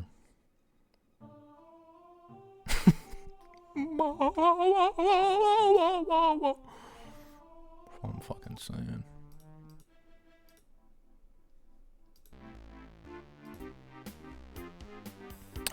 Give me the OST for the second one, please, because honestly, it's so much fucking better. It's not even funny. Doom plus Doom 2. How many fucking Doom 2s are there, man? The answer's a lot. The answer's a lot.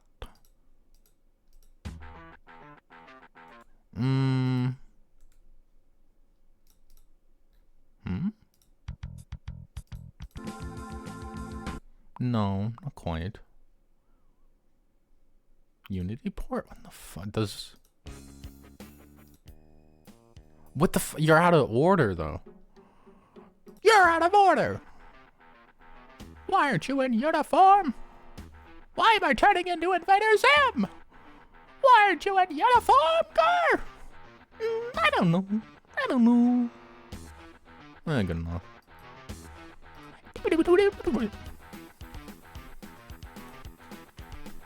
Chat, we're only in July. I'm so sorry I've watched so much bullshit. This is hard. This is a lot harder than I thought it would be. I have to like keep thinking. I hate doing that. Fuck.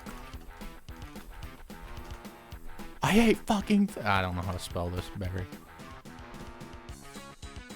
You gotta turn down just another notch. Did I beat the Cyber Demon? Yeah, I did that like years ago, dude, actually. Believe it or not. Barry Lyndon. Another film where it's like old stuff happening, you know? It's like the 1800s, there's this poor fuck and he wants to be rich. So he does bad things to become rich, but then bad things happen to him. It's directed by some schmuck named Stanley Kubrick. I don't know if anybody's heard of him. He's pretty obscure. It's sad. It's very tragic. Oh, it's also taking place during the Revolutionary or Civil War, one of the two. I'm bad with history. There's like a lot of like quotes and scenes from this movie I remember very vividly. I remember like the scene near the end where he's like, I do not. Oh, it's like, did you find satisfaction? It's like, I did not. I do not find satisfaction. That fucking scene's a fucking banger. That alone probably makes this movie worth watching. One of the best things I've seen this year, once again. I think I like Ocean's 11 more than Jesse James and the Chocolate Factory. That was not as funny as I thought it was, but I don't fucking care. The assassination of Jesse James and Willy Wonka and the Chocolate Factory. And James and the assassination of James and the Giant Peach. Now I'm fucking cooking. Oh yeah. Oh fucking yeah. Yo. Oh. Bonnie and Clyde. Bonnie and Clyde. Bonnie and Clyde, ladies and gents. Oh, I think it's. I can't fucking tell. This just looks like a variation for this one. I think it's this one. 1967. Bim, bim, bim, bim, bim.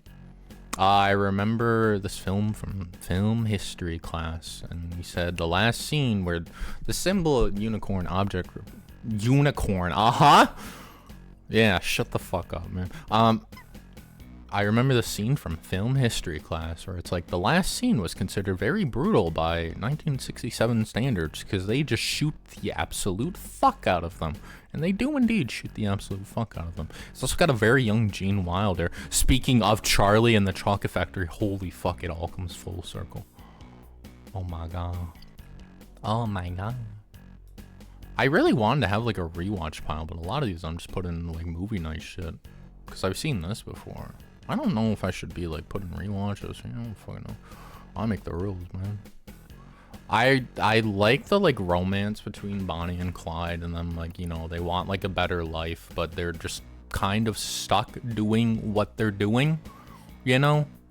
Because once you began down the life of like this criminal fucking path and you're killing and robbing people all the time, it's like it's a little hard to get out. So it's like, oh, we should settle down. You're not gonna fucking settle down. They couldn't fucking settle down. How the fuck could they settle down? Aged pretty well, you ask me. You know what? I probably like this more than fucking 28 both. You know what? Go down another fucking tier. I don't give a shit. Fuck you, honestly. Chippy chippy choppa choppa loopy loopy lappy lappy. I can't fucking do it that fast. Holy I don't. You're making shit up. I didn't watch Miami Vice this year. Miami Vice, Michael Mann, same director as Heat. And it's not fucking nearly as good, let me fucking tell you. Mainly boring. The main girly that... What's her fucking name? I can't ever remember his name. What's his name?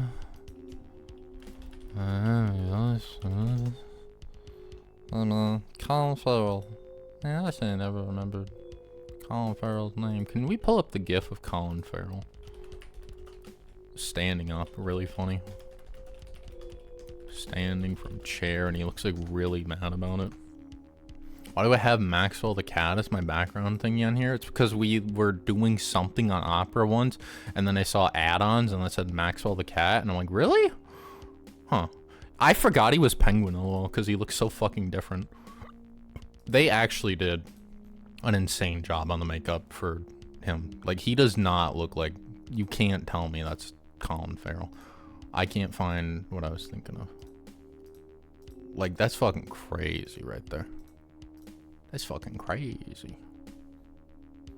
There's, I don't know, a really funny gif of him like standing up from a chair where he was like really mad in some interview and some guy in the crowd was harassing him. I can't find it though. Movie fucking boring. The girl Colin hooks up with is hot. There's cool scenes of like boats and Miami stuff. For some fucking reason, a lot of this movie is shot on like a handheld cam and it's super fucking blurry and it just looked ugly. And I hated it for that. What is fucking wrong? What's my fucking problem? Why would I do that? What the fuck? You looking like my fucking ping. What do I call her? Crayon Chin? Turns into like a werewolf. Are you growling on us? Don't hit me with like the simp emoji when you say that. I think I'm just growling in general. I think I'm growling at this fucking movie because it pissed me off. Better than Barbarian? Maybe, I don't fucking know.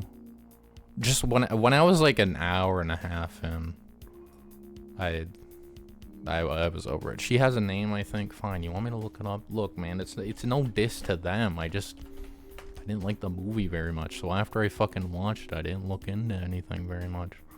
And do it. Jamie Foxx is fine in it. You? Yes. Gong Li. Please tell me I didn't butcher that. She was very pretty. I liked her. There, are you happy?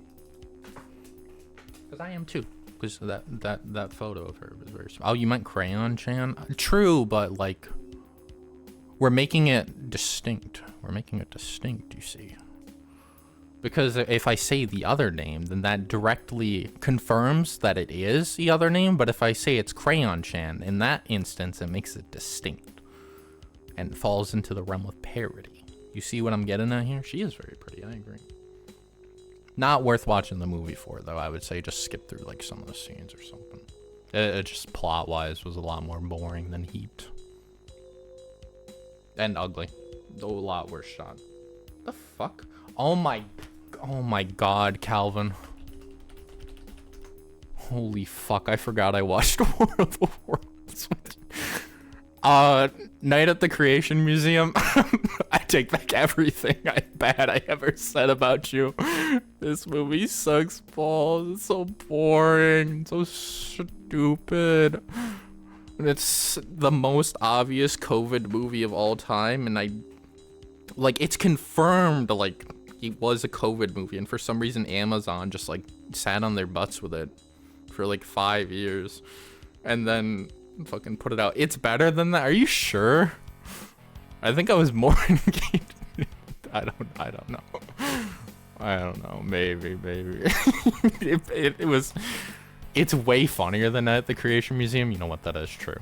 Unintentional or not, it is. I can agree with that. I think Fan 4 Stick is worse. I genuinely think Fan 4 Stick might be... I was thinking about a lot of these movies, you know, leading up to this, and I'm like, Fan 4 Stick might be, like, maybe the worst, like, high-budget film I've seen. You should watch The Room. Don't watch any trailers, etc. It's funny that you think I haven't seen The Room. That's cute, Laser. Pats you on the head.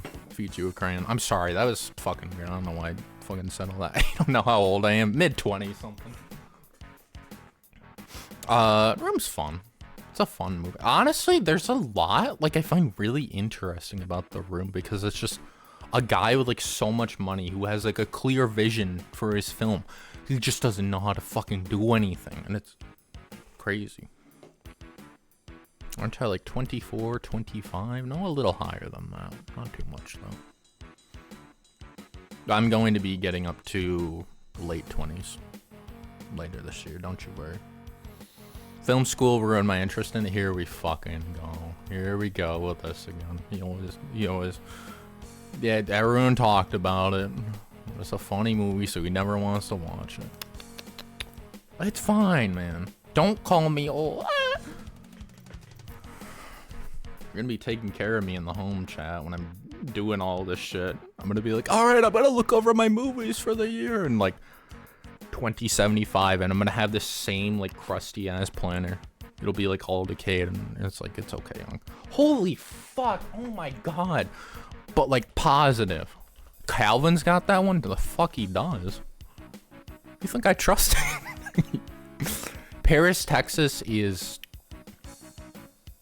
They're better than this shit.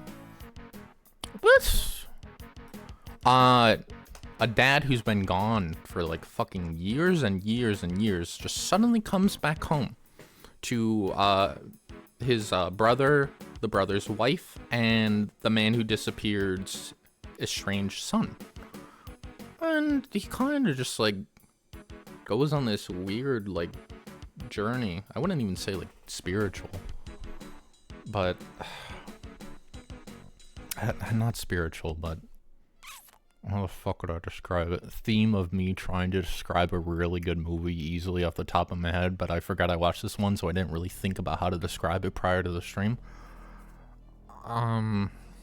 Just like a journey, I guess, of self-reflection and discovery, how he's like changed as a person. You find more about him and why he left, and like how he's affected like the world around him. One of probably the best scenes I've seen in a movie within this movie. It also looks very beautiful the entire time. There's all like these beautiful shots just out in this desert, and they just use lighting of stuff like gas stations and street lights and like small neon inside of buildings. It all looks so fucking nice. You'll feed me crayons in tablet form? And you'll slice the crayons up so I can eat them? Aw. Thanks, I will choke to death on them. You're down to watch it, you just don't intend to watch it on your own. What was that about? What one? What movie? Paris, Texas? Ain't Paris in France, SMH. Watch the fucking movie, man. You'll learn you something, let me tell you. What was the... Oh, Room. Oh. Maybe one day I'll drag you into that, but... yeah. Maybe not. We're in August, chat. I feel like this is where everything started. Disaster Artist is not a parody movie of it. It's kind of... well, is it? I guess kind of. Hey, you want to know a fun fact? Is Vinny Vinesauce, who is my Oshi, knows the guy who made The Disaster Artist, like the book, which I assume you also know was like the guy who was like the second character in the room. He's like good friends with him. I can't remember his fucking name off the top of my head though. That's my parasocial relationship. Fantastic Four. This one. I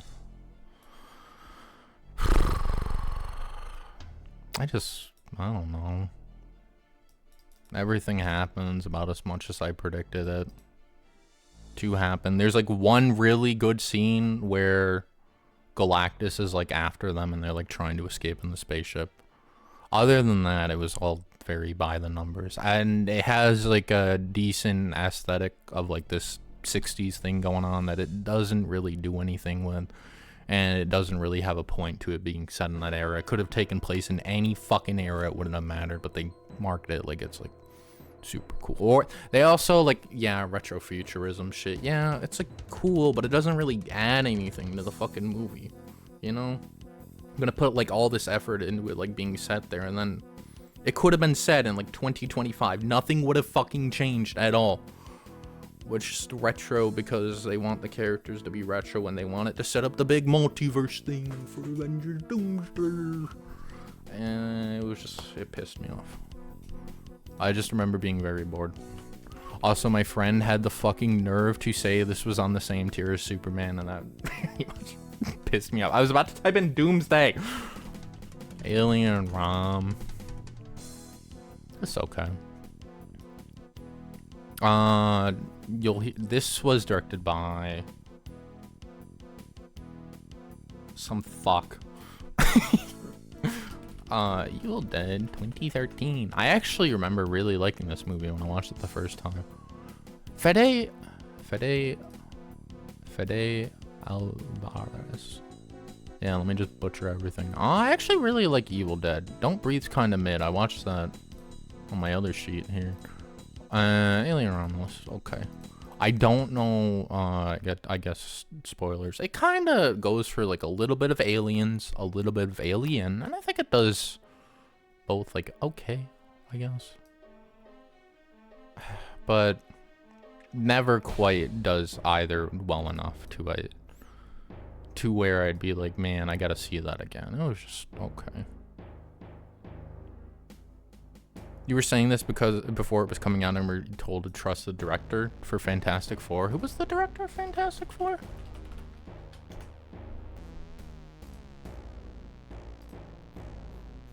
Did I tell you that?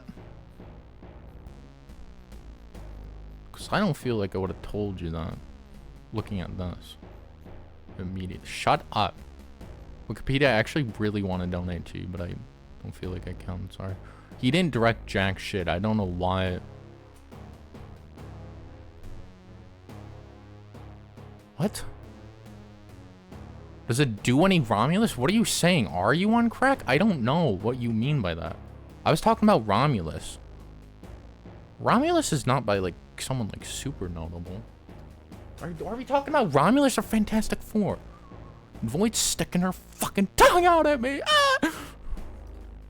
One day my PNG will be able to stick a tongue out and be like, bae, bae. Well, it's good. It's not amazing. I wish I liked it more than I did. is how I'd probably put it. But there's like, I can remember like scenes and stuff from it for sure. I think my biggest issues with this film rely on a very unnecessary reliance on the previous films in the franchise that did not need to be part of it at all whatsoever. About here, probably. It's late for a fellow like you. Oh, God. Well, if you got a dip, you got a dip. I understand. This is where I was streaming Prey. Oh, my God. Remember Prey, chat? God, that fucking playthrough took so goddamn long to finish. I wrote down Harold and the Purple Crayon as Harold Purple Shit 2024 because I was so mad. Oh my God. But first I gotta do something else. April Ghost Story. Holy shit, it's actually on here. This weird, like, little Japanese, like, indie film about this girl who dies, but she has, like, this spirit, like, guide person who's like, hey, you're not actually dead, but you gotta go back to your body. And she's like, oh, but I don't fucking want to because of this and this and this. And it's, like, kind of helping her find, like, the will to live thing. Surprisingly emotional ending as well, without getting into it all that much. I remember it oddly well. Nice to check out like a niche little thing once in a while. Well, maybe worth a check. Maybe worth a check. It's definitely not this far down. This thing is really not that fucking bad. I feel like this has to be like replaced with something else at some point. Miami Vice, the more I look at you, the more you're pissing me off. Fuck you. Fucking blurry ass movie. Not the lady was very pretty though. So I'll put you here. Yes, put the pretty lady. There are a lot of cool scenes. There's a really cool scene at the start of Miami Vice actually where they're like racing boats. Remember that? And I was like, that's really impressive. I wonder how they shot that. April Ghost Stories. I don't know how to rate this, to be honest with you. It's a very vibes movie, you know? It's always hard to place a vibes movie. But I'll say around there for now.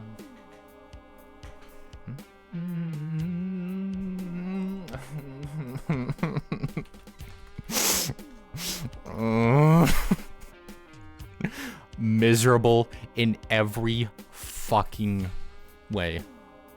Horribly acted, horribly stupid plot straight out of the 2000s. We get taken to the real world. Fucking no. Why are you making me do this? Why do you want this to hear this in ASMR? I don't know what this adds to the experience, but okay, Calvin, thank you for the ASMR. I know, but why are you making me do it like this? Harold and the Purple Crayon was a film I watched from end to end. Oh boy, what a good film. Every film is a marvel. Spark joy for someone. And that's magical. That's the best you're getting. You're not getting any fucking retakes on that. I hope you like me like attempting to like sound a little emotional. What a piece of fucking garbage. There's no jokes fucking land. None of the performances are even remotely good. Everyone like talks in like this kind of like goofy, exaggerated cadence that just pisses you off the whole time. And you just want to punch every character in their fucking stupid mouth. Oh, I'm Harold. Oh, I got a purple crayon. My crayon's fucking red, bitch. What you know about that? Nothing. Fuck you.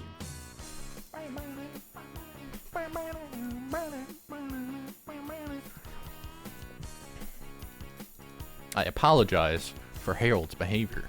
We have purposefully trained him wrong. That's a joke. Fucking half of this movie, maybe like a quarter of this fucking movie is like really fucking stupid, and the other half is also stupid, but it's in a funny way. I have a soft spot for this fucking movie at this point, to be honest with you. But better than you. I don't know about you. Good movie night movie with Calvin. Shows up on the Sony TVs at work for 1 second every once in a while. What, Harold? That's fucking funny. Am I mad because I'm a red crayon enjoyer? You know that's not why I'm mad at that stupid piece of garbage. What if you're just colorblind? Shit sucks. The boy and the heroine. That's so true. A really good Ghibli. A really good Ghibli. It's also a very like personal Ghibli if like you read into it about like Miyazaki stuff, and after like reading about that, it made you like retroactively like think like, nah, yeah, this was kind of fucking gas as hell. Looks amazing because it's Ghibli. I just found myself really invested in like the usual like mystical world shit going on here. There's probably like more parallels to like his life and stuff that I don't know off the top of my head, or just fucking went over my head, but definitely worth a shot. I want to rewatch that one at some point. See how I like it. Also, dub has Robert Pattinson as the fucking heron, so it's probably worth checking out in the dub version. But I didn't do that. Maybe next time. Maybe next time. Oh my god, man. Superman! When I was watching this in the theater... Oopsies. Superman fucking killed Barry Lyndon. Why does it do that sometimes? Fuck.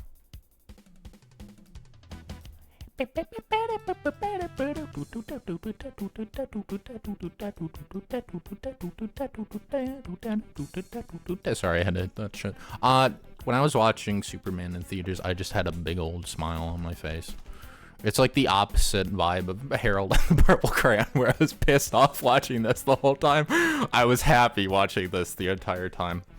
All the jokes fucking land. I think James Gunn knows exactly how far to go with a movie like this, you know? How to still have all the fun superhero moments people are happy for, how to have enough tension to a plot. How the fucking mean judgment. And there's a cute dog in it. Just a really fun movie. Fuck, if you're gonna go to bed, I'm gonna watch your meme right now, don't I? If you're familiar with like the Guardians of the Galaxy films, you know, it's just kind of with a lot more of that writing style. Hey, look at me, hello me. And that's fine. 5-month subscriber Prime. Holy shit. Be crazy with it. It's just my type is men. She's pretty.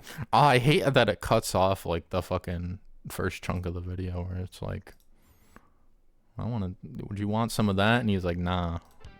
She's pretty. It's just that my type is man. Alright, thank you for showing up, Calvin. Enjoy the guitar solo on your way out. I've been going for almost 3 hours just yapping about movies. That's honestly fucking crazy.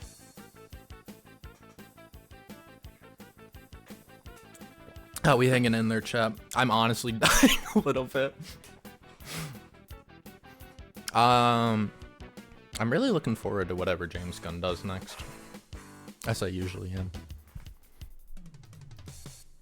Like Guardians of the Galaxy 3 in theaters like made me like tear up on like 2 or 3 occasions. So what do I think of Superman? Great movie, very fun movie. I described it like this: while watching Harold and the Purple Crayon, I was pissed off the entire time. While watching Superman, I had a big smile on my face like the whole time. James Gunn like really knows what to do with superheroes. He knows exactly how to... Why is it so low then? What the fuck are you talking about? Okay, let's explain the ratings again. Top row is best things I've watched this year. Second row is also pretty good. Pretty good movies. Third is like, eh. You're confused as fuck reading this then? Sorry, it's okay. It's okay. It is a very confusing chart. I don't know how the fuck else to do it though. Again, I wanted to have like a little notepad thing on the screen where it's like row 1, best movies, row 2, this, but I couldn't fucking figure out how to do that properly. So instead you get nothing and I just fucking tell you. A really fun movie. fun. I think that is honestly the best way to describe it. Really fun movie. James Gunn knows how to make a very fun fucking movie. And he's done it time and time again, and I'm hoping he'll continue to do so. It's nice that he's able to do so and then also make me interested in the characters and the plot and the world and make all the jokes like fucking land and everything. Next year, maybe import custom photos with numbers? I don't know how the fuck that would... oh, I see what you're on about, actually. And I put one like at the front of each. I don't know, maybe. I'll look into how to do this better next year. Also, next year, you don't think it was amazing story-wise, etc., but it made me really happy? I think it does all it needs to for a movie of this type. What the fuck else would it need to do? If you want a superhero story, this is like exactly what you need for a superhero story. There's like fucking character development.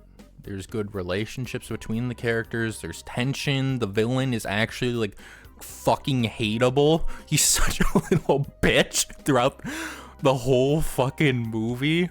And you just want to see Lex get like his fucking ass kicked the whole fucking time. That's true. You don't know how to explain what you mean. That's okay. It's hard to do. I'm struggling doing it right now. You know? Like, any sort of yapping I have over these films right now is like years and years of me like thinking about films and stuff and discussing them with like other people. And even then, I don't feel like I do it all that well. I'm just doing it for fun. This music is adding a way different tone to my fucking words that I want, but whatever. We're still in August. Oh my god. The Rehearsal. This is a show, actually, not a movie. You silly bastard.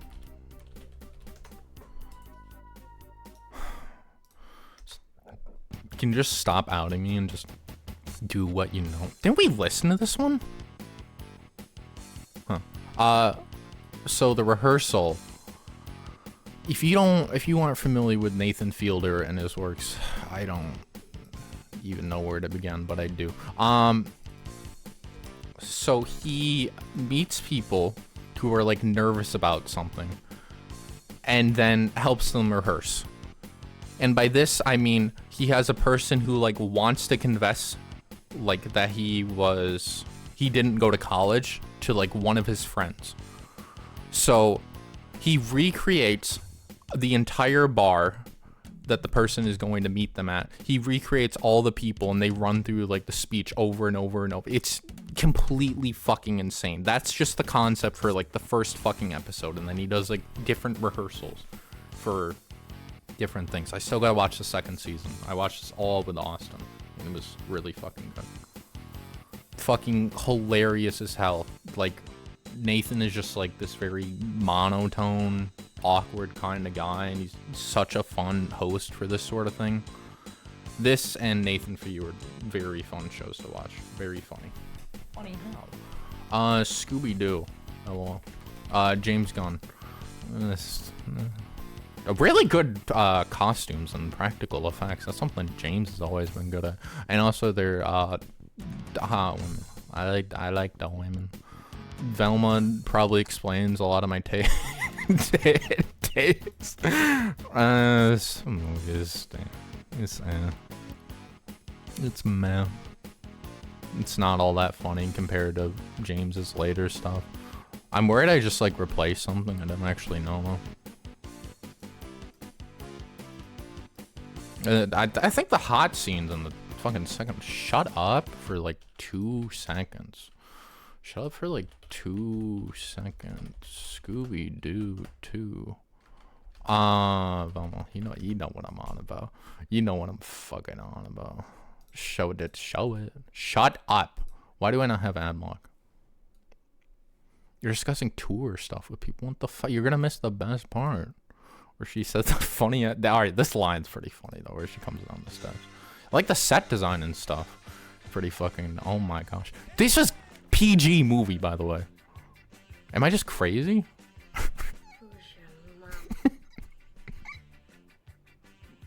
my mommy? He's so confused. Base as hell, honestly. Thank you, James.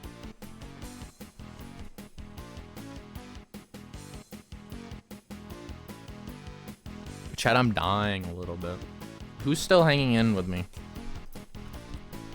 Who's still here, chat?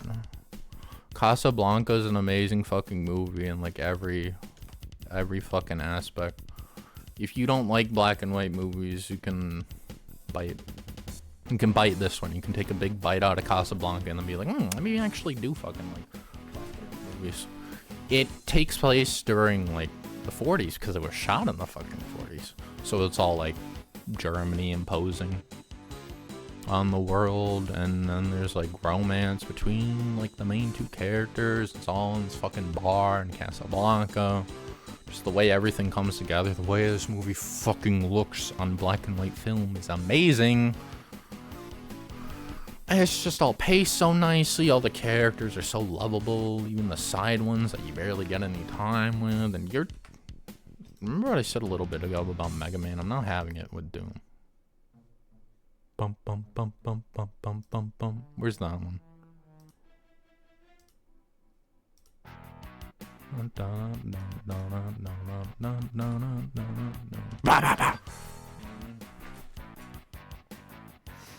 Alright, here's one of the fucking funniest movie titles. Digital editing with Adobe. I don't know how to fucking spell. What is the full title of this movie? Digital video editing with Adobe Premiere Pro. The real world guide to setup and workflow, 2020. So this is like a horror fucking comedy from Japan. It's very short. Most of the jokes land pretty well. It's like they're editing this fucking film because I gotta get it done, but then this like monster keeps like showing up in like scenes, and instead of like being like, what is happening, they're just like trying to edit scenes around the fucking monster and get around with it. One of the most unique films I've ever fucking seen. I just replaced something again, didn't I? I keep doing that. I replaced Sonic 3? No, I didn't. Conclave, Lost Highway, no. Did I not replace something? I'm crazy. I'm crazy. I'm crazy.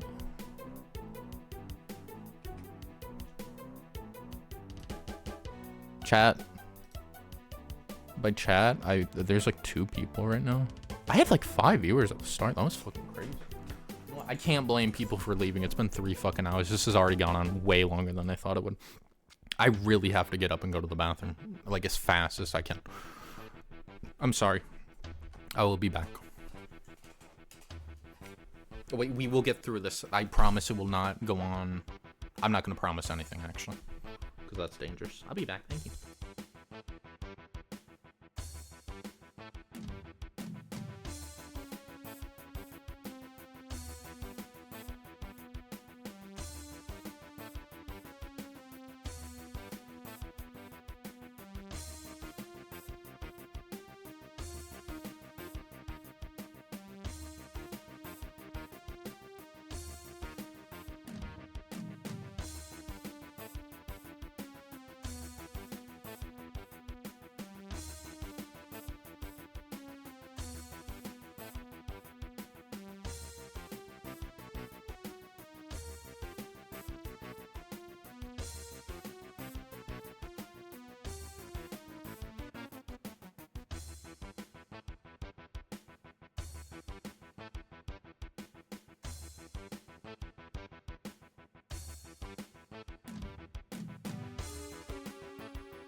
I'm cold. I'm cold, chat. I'm cold. I'm cold.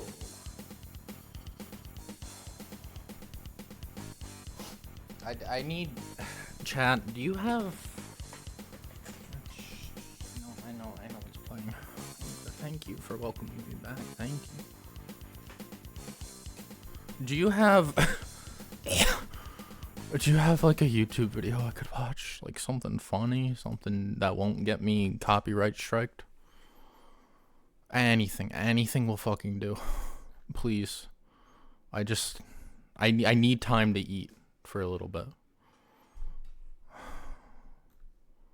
Yeah, whatever. Let's watch this. I guess this is gonna be the one. No. No, I love paying for internet. I love fucking paying for internet. I love paying so much fucking money for internet. You don't even fucking know. I realize there's something else I want to eat along with the rest of my sandwich. Hold on. I'll be right over here, I promise.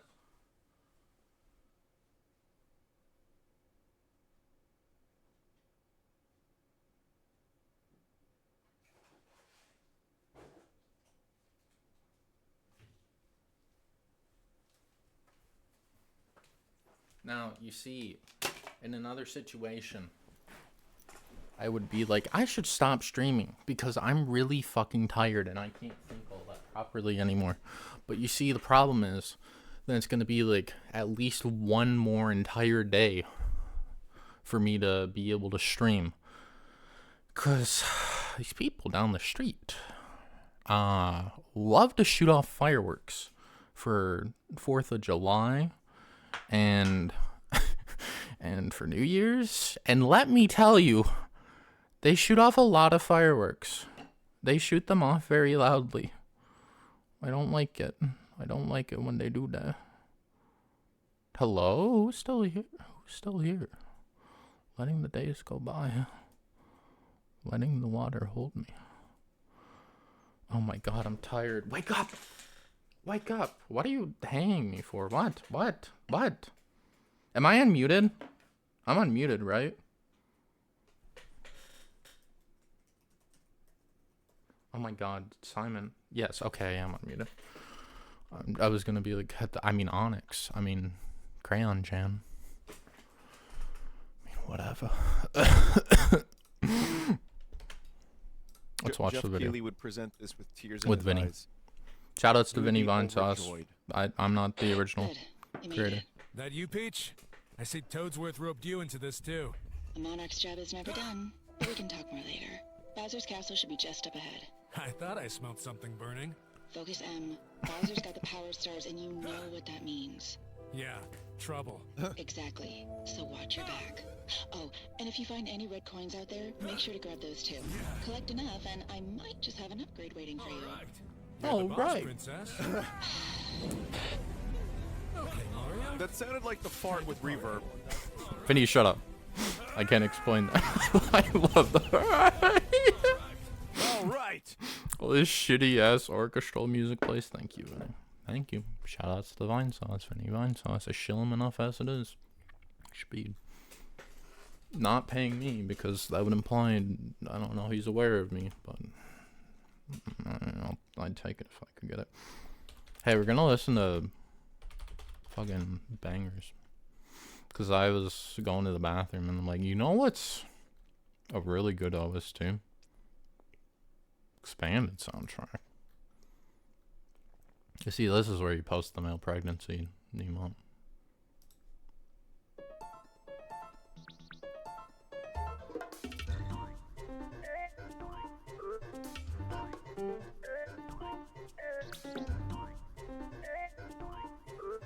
Just let me chew, okay?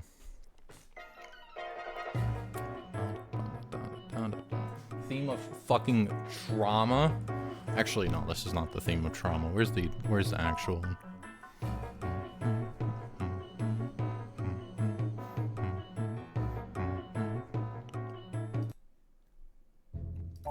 Actually, yeah. These are long, aren't they?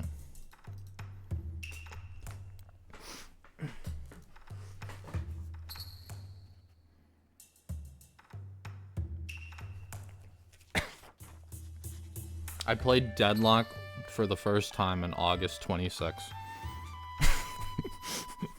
And I'm paying the price to this day. We're only on to September. Oh my god.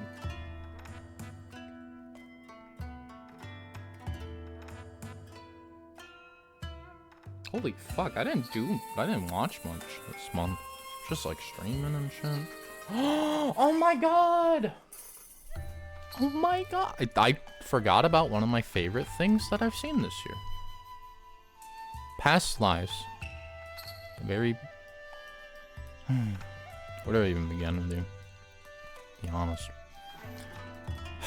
This, if I do it, it's gonna take me to 7 a.m. if I do it completely. We're on to September. No, it's not. Sweats. No, like another hour at the maximum. Sweats. Past Lives is a very, like, sad film, but, like, in a way that's so unique. Because it's like none of the characters are bad people. They don't really make any, like, bad decisions. And just stuff happens in their lives that, like, leads them apart. But, like, there's a lot of signs they could have been, like, really good together. It's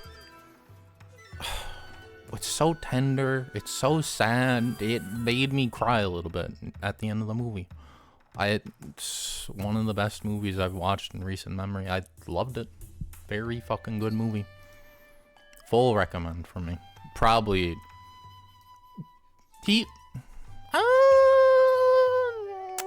it's hard to say if this is better than Heat. Like, when it comes to, like, the best things I've watched, it starts to become, like, a balancing act. And I'm like, fuck it, I don't know anymore, man.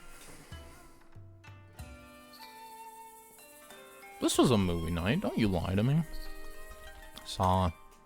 I saw this. And it's honestly, like, everyone always acts like this is, like, this great, like, peak of, fucking, like, indie filmmaking. And to be fair, like, it was made on, like, piss budget. At least for its time. How much fucking was the budget for this damn thing? Saw. The movie they bring this up in Sopranos, which we haven't even fucking got to Sopranos. Isn't that crazy with how much I've talked about Sopranos this year? James Wan. Budget 1 to 1.2 billion. Box office 104 million. Crazy fucking turnaround. I just found it kind of boring. I think we all do. That's fine, I guess. Maybe part of it is just like knowing what's gonna happen going into it. Oh boy. I guess I'll put this on here. I mean, I didn't dislike it all that much. I watched like half of it, and then I'm like, I'm bored, and I do not wish to continue. We're gonna have to move these down.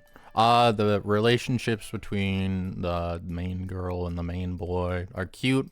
Then they start introducing more characters that I did not care about, and some of it was very, some of what happens in the show is very eyebrow raising. I'm sure you can get what I mean by that. I didn't finish it. Still better than Arcane Season 2. I see the appeal, I guess. Nah. The studio! Hey, it's a show about fucking making movies, so you know that it's like here, I would say. Very comedy focused, you know. Seth Rogen. Surprising chops on, like, Seth Rogen. Does a lot in this, dramatic-wise, comedy-wise. A lot of good, like, movie history, gags, actor cameos, shit like that. Just genuinely funny jokes and deliveries, which can be very hard to find in modern comedy shows, let me tell you. A joke about Chinatown in, like, the 4th episode or so that made me, like, laugh my fucking ass off. There's gonna be another season. I'm really looking forward to it. It's nice to have, like, a show about Hollywood. I guess it's probably more common than not. A show about Hollywood where it's like making fun of it, not sucking it off so hard. What was the heartbreak emoji about, Void? I just realized you did that. I thought it was a normal heart emoji until I like, looked hard enough. This music's putting me to fucking sleep. Oh my god. Oh, it's too fucking relaxing. I'm like thinking about Kakariko Village now, and I'm like, oh. It looks so cozy. The Saw joke? I made a Saw joke? Oh, because I saw it? No, that's funny. I could have said a SawCon. I could have said I went to SawCon for it, and you'd be like, what's SawCon? And it'd be like Bofa, and you'd be like, what's Bofa? And then we'd end up in a recursive loop, generating energy. Studio, watch My Dress Up Darling. Watch an actual good fucking movie.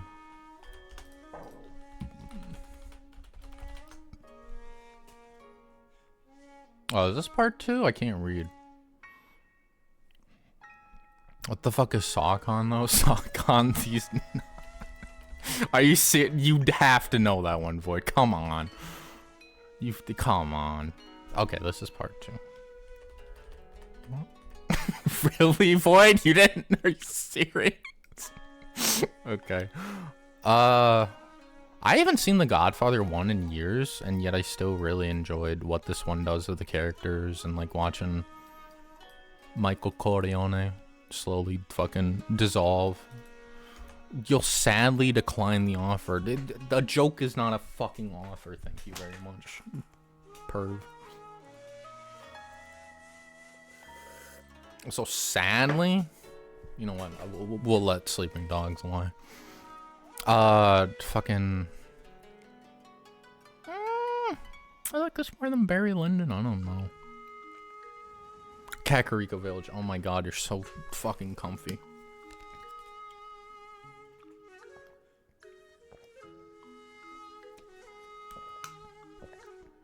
Look, we're letting sleeping dogs lie, boy. We're letting them lie. They're lying out they fucking teeth. Dude, my eyes were like... Kakariko, please, please. How much longer is this song? Okay. Oh my god, dude, I should fall asleep to this. No, I'm not sleeping. We have to finish this tonight. I said, fuckers down the street are gonna set off fireworks for like 2 fucking hours tomorrow. They do it every year. They do it on July 4th too. It's a fucking awful. And we're talking like good fireworks, not like baby fireworks. They get like the premium shit, like the shit they like launch at events and stuff. That's what they get. Godfather. I like the stuff in like the old Italy. I like the stuff with what's his fucking name? It talks like this. And I can't remember his fucking name right now because I'm tired as balls. But I like him. I like him and his stuff in the past with his family and him slowly rising to power. You come to me on the day of my PNGtuber's reveal. And you often. But you don't ask me with respect. But you don't listen to that.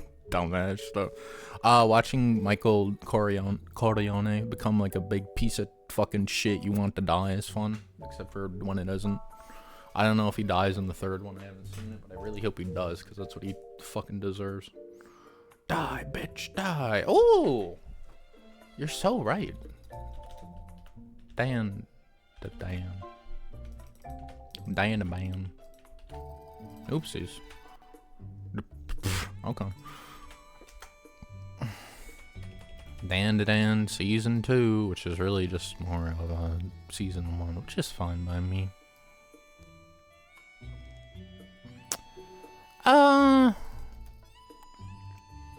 I liked it about as much as season 1, but I was expecting something with a little more punch for the second part, but it is pretty much just a season 1 split up into 2 seasons, so you can't be too harsh on it either. I hear the next arc is like the arc for the series, so hopefully that one will be the one where I'm like, this is what I was fucking hoping for. Still really nicely animated, still nicely acted, still really cute relationships between the main characters. Everything is very squishy and cute. Amazing OP, pretty good ending. ED, if you wish to call it that. Just more goofy Dan shenanigans, my man's with the plans. Oh right, I watched Sopranos episode 4 for my first fucking episode of fucking Sopranos. The Sopranos fucking sucks, honestly. Worse than Arcane. Not. Bump it down.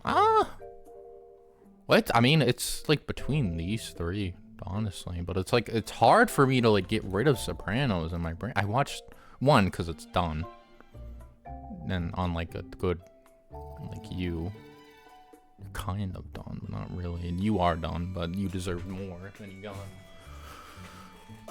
I mean, Sopranos was just so much fun to watch.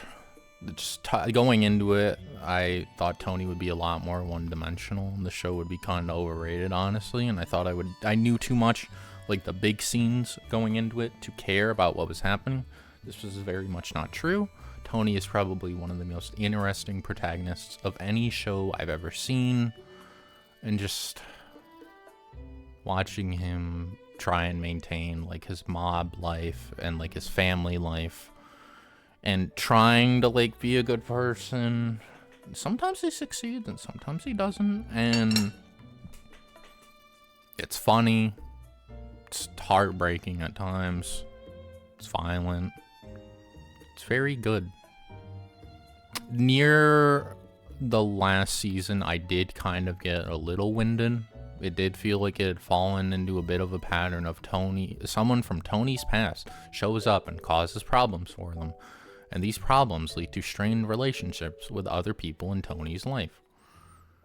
In which case, Tony has to do a thing.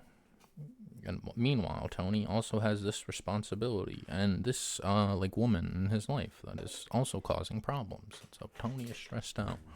What? We're here to talk about your fucking, whatever the hell he says in the YouTube poop. I can't remember. Have a sheet. Have a sheet. One of the most memeable shows of all time. I can fucking tell you that much. I mean, it's definitely like top 10 shows I've ever watched. I think it's on the lower top 10 for me, but still very good. In the end of the day, I don't like comparing stuff despite what you may think by this tier list, but I think I like it less than Breaking Bad and Better Call Saul.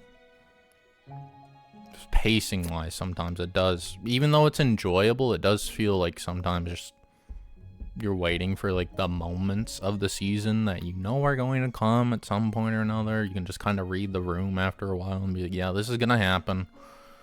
Waiting around for it. It's still enjoyable to watch despite that, but it could wear on you a little once in a while. Great supporting cast too. I mean, just like fucking everybody. His family, both families, I guess, if you want to be specific. Chrissy's funny. I like the episode where they confirm like the afterlife is real. That's a pretty fucking good episode. I like the one where they get stuck in the fucking forest. I like excuse me. Like, how about the prick's face when he saw the gun? That's pretty good. You're making me so fucking tired, but I'm gonna keep listening, okay? Sopranos. October. I swear I just talked in September for like a fucking half hour at least. We're here. We've arrived. One battle after another. Why does it sometimes replace things and then sometimes it doesn't? Sometimes it's okay with bumping everything down, and sometimes it's like, the heat has been annihilated, actually. You know what? Fuck you. Fuck you, heat, honestly. One battle after another handles, like, modern topics of, like, this kind of, like, disarray that's going on in America. And, like, just like separation between so many different types of people. When it does so while being dramatic, it does so while being funny, it does so while being heartwarming. It's a thoroughly entertaining film in every single aspect. Again, with like what I said with Punch Drunk Love, like it's able to make a world out of like real life. I feel like there's just like so much aesthetically just constructed from Paul's mind and like everyone else working on the fucking film. The acting so fucking good. Every joke fucking lands for me. I watched this in the theater. It's 2 hours and 40 minutes. It went by like that. It is like one of the best paced fucking films I've ever seen in my life. It doesn't feel like a single fucking second is wasted. Leonardo DiCaprio is great in it. Everyone's fucking great in it. God, I'm my favorite thing of this year, I think. I just thematically love everything it has to say about, like, I don't know, race relation stuff. That's a good chunk of it. Just what you want out of life. Stop making me fucking tired. Shh. It's okay. No, that one's too scary, honestly, would you? This is gonna be me in a bit. Regular bed type shit. But that's the shit you want. Zora's Domain is so fucking beautiful. I love this fucking song. Oh my god. Give me some water.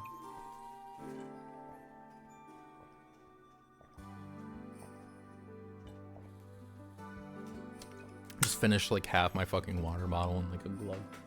Hell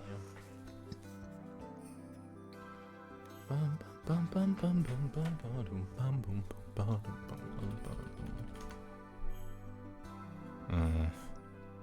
Weapons. Boring.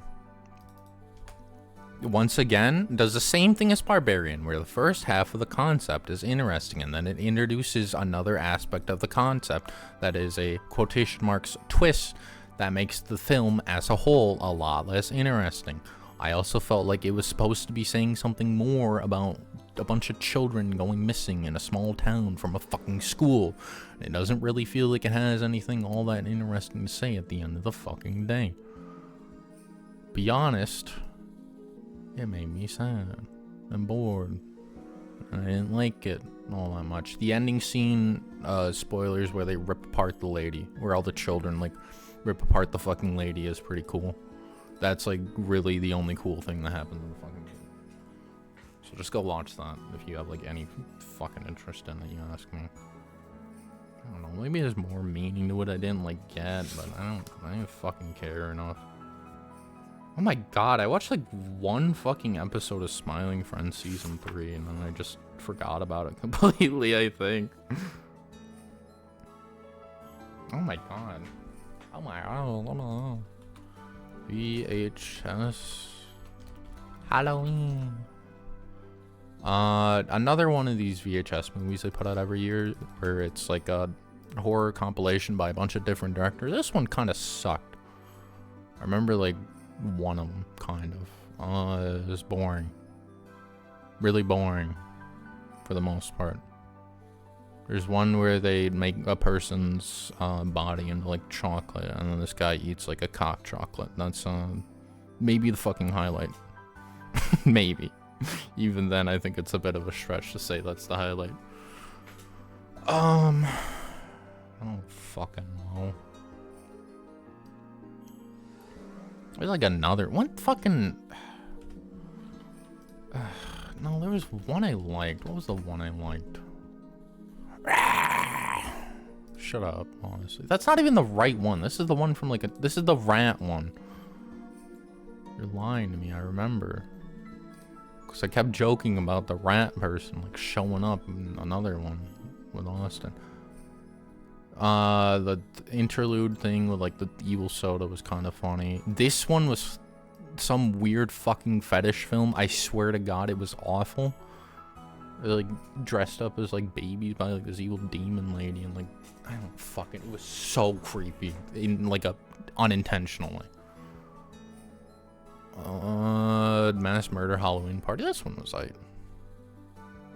This is the edgy chocolate one. Edgy murderer one. Whoa, it's so edgy, guys. The murderer gets away with it at the end. Have you ever seen that in a film before, where the bad guy gets away at the end? Oh my God, how daring, how brave. You know what? Piss me off. Fuck you. Oh, and the haunted house one at the end. That's okay, I guess. Almost.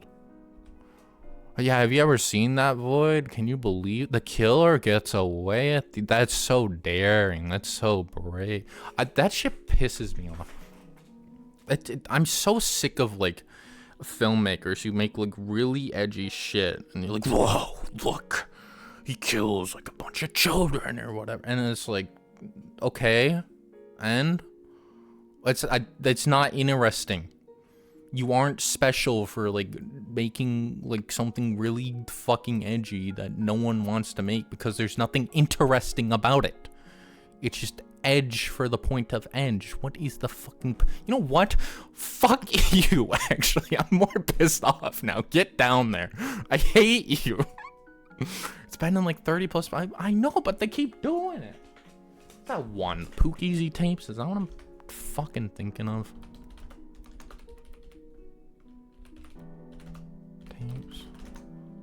Yeah, this shit.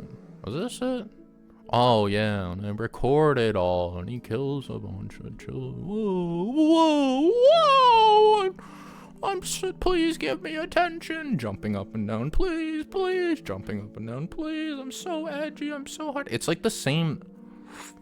It's like the fucking Newgrounds of movies. It's just like pointless, fucking stupid gore shit. And then they think they're so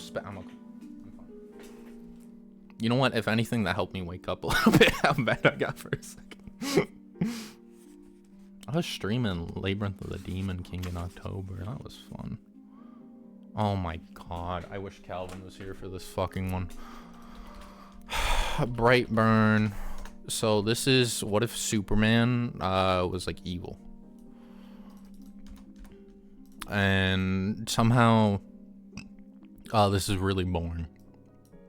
That's a concept. So, like... So he's raised, you know, like Superman by his parents. And then he, like, starts developing his powers. And he starts, like, killing animals and, like, stalking, like, some girl in his school. And then the dad is like, we have to, like, kill him. And the mom's like, no, he's our son. And it's like, but he's literally, he's not. Like, he's an alien that you raised and are, like, taking care of. And now he's, like, harming things. And the mom's still like, for the whole fucking movie. Pissed me off. It's just, you know what? Another movie where it's just edgy, stupid shit. And it's boring. Boring, but it's okay because Zora's Domain, oh my fucking God. I close my eyes, I can see like how Zora's Domain is like lit up with all like those little blue stone lights on like the sides of the railings and stuff. Oh my God. Oh, I love Zora's Domain. It's my favorite area in the game. It's so pretty. Lord, have you played Breath of the Wild? Do you like Breath of the Wild?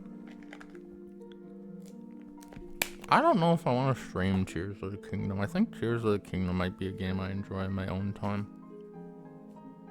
But I don't know when I'm going to do that if I do.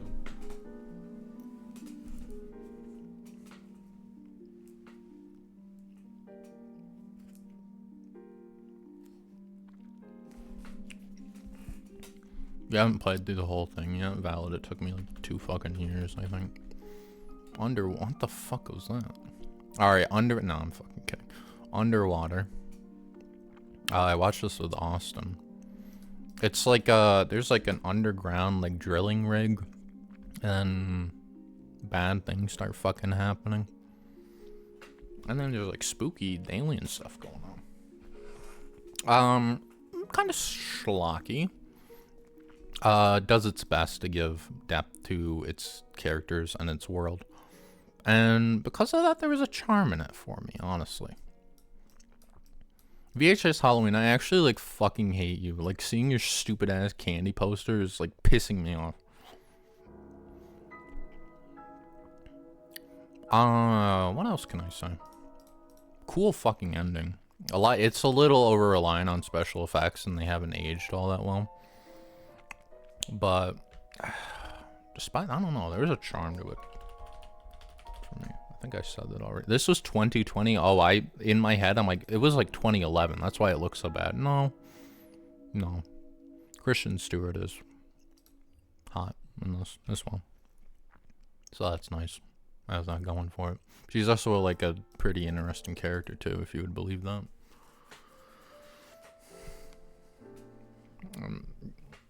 Like, it's one of the one thing I really do appreciate about it is, like, shit goes bad in like the first like 5 minutes of the movie. It wastes like no fucking time at all, being like, all right, let's get this going. Come on. What's this sad ass song? Covered memory, Mifa's touch. Shh, you're too loud for me.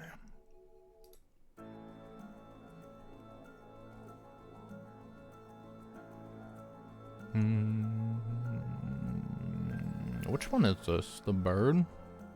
Let's say root is the bird. This says water blight again, so it must be the elephant, right? This game, she's fucking awesome, actually.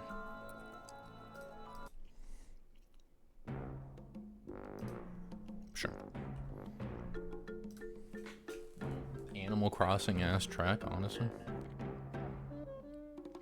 Oh my fucking god. No. I have to go in order. There's one more before this. What was it? Oh, Blazing Saddles. I rewatched this with Austin. It wasn't as funny as I remembered it, honestly. It's still funny. It was still a good movie. I just remember laughing a lot harder the first time watching it. I still like the chewing gum joke. How he says there's like no chewing gum in line for all the villains, and then he fucking shoots the guy who's chewing gum. That's a pretty good guy. You could never make this movie today, because if you tried, they would say, hey, this is just Blazing Saddles from 1977. I stole that joke from online. So delivering it with no fucking effort, because I'm in pain. Let's talk about Shelby Oaks. What a boring ass fucking movie that I saw in theaters. And I still like it a little bit more in weird shows. Shelby Oaks does like nothing fucking original. It's just ripping off like Hereditary and I assume Twin Peaks, from what I know about Twin Peaks. Really hard. It takes too long to do anything. None of the scares are really that scary outside of like the initial scene where the lady's talking about like her missing sister, and then everything past that's just kind of boring. There's like these demon dogs that are really stupid and not scary that keep showing up in the fucking movie. Despite that. Well, a loaf of gingerbread and that is actually so good. I could fuck that up right now. Laser, did you see Shelby Oaks? It fucking sucks. I can't believe I saw this movie in theaters. I think it was a choice. Austin and I talked about it, and it was a choice between this and Chainsaw Man movie Raise, because he had read the manga. He's like, I don't want to see Chainsaw Man movie. Let's see this instead. Even though we both heard it sucked. It really sucked. You barely understand what I said? Shelby Oaks. It's right there. Shelby Oaks, man. Shelby Oaks. More like this movie's a fucking joke. It's really bad. Just watch Hereditary instead. It's like 10 times scarier. And it does suck ass in addition to that. No shit. Is this year?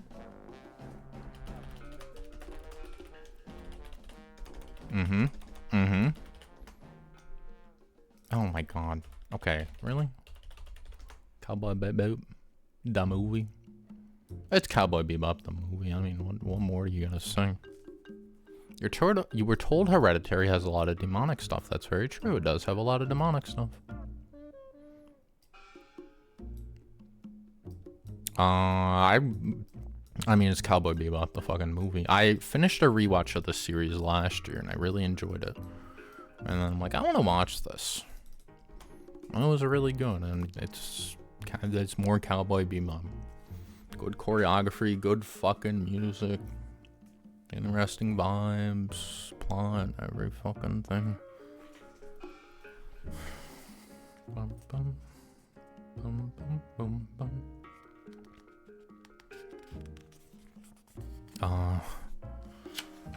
Chat, we're on to November. We're in the last hike, I promise you. We can do it. We can do it. Hype yourself up, chat. Let's go. Let's fucking go. Cure 1997. Weird Japanese horror thriller mystery sort of fucking thing. I'm gonna need to bump everything down a tier while I talk about this. Are you fucking kidding me? Is the big reveal the PNG? Yeah. Calvin worked hard on it. I promise there's no other big reveal tonight. Come back another night where we might do another big reveal.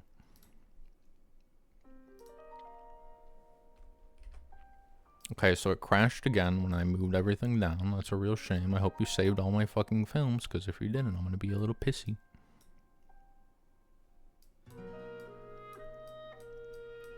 What was I saying?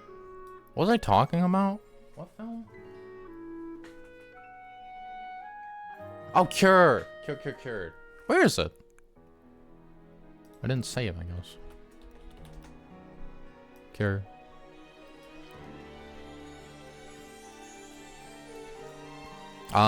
Very weird. You thought I was gonna go bald or something? No, you're thinking of Northern Line. My hair genetics are actually fucking crazy. I have really fucking good hair. My parents are both into their 60s now, and they still both have, like, full fucking heads of hair. So trust, that ain't gonna happen.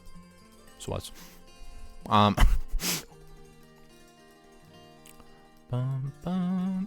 So Cure is, like, both, like, a mystery movie and a supernatural movie. I think this may be the sort of thing you'd fuck with, Laser. Seen 3 streamers shave their hair now? I ain't fucking joining the club. Cure. Good fucking movie. Also very oddly sad. You can see, like, there's like a killer who's like making people kill other people supernaturally, but maybe he's not. And a lot of things are just like really unclear in the film, intentionally so. I find it really interesting. I feel like that's the sort of thing that may sit with me better on the rewatch, but there's a lot of like scenes and stuff, a lot of shots that I remember off the top of my head. 1997 Cure, yes. I mean, it's just called Cure, but I always write down like the year something came out whenever I fucking put it in my journal. You might just take my hair in my sleep. Okay, that's a normal thing to say. Thank you for that. And if I said that to you, how would you feel, huh? You'd be like, what the fuck? What the fuck did you just fucking say? The fuck you say to me, you little shit? After Hours. I found this one kind of boring. It's a what the fuck? It's a Scorsese movie. I found it kind of boring. There's a guy running around at night and weird shenanigans happen.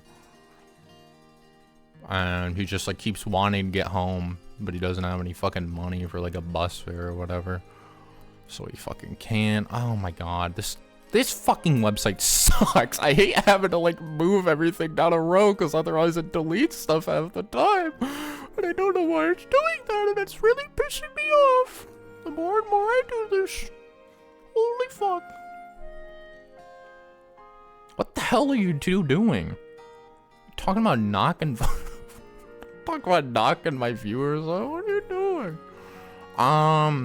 Still entertaining, and there's still a lot I remember about it. It was shot well. I think my favorite Scorsese is still Taxi Driver, though. That's the one I think about a lot. No, I've only seen it once. This music's fucking crazy at making you tired, dude. I'm gonna say that, and then once again, I'm not gonna be able to fall asleep until like 8 or so. We're still on day. We're not even on the nighttime. No. A lot of people say it's like a cult classic movie, but I just found it. Plurb mentioned. Holy shit! I did watch a lot of TV shows.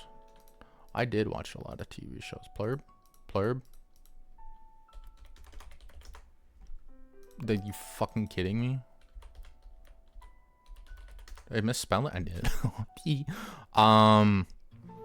A lot of people are very mad at Plurb.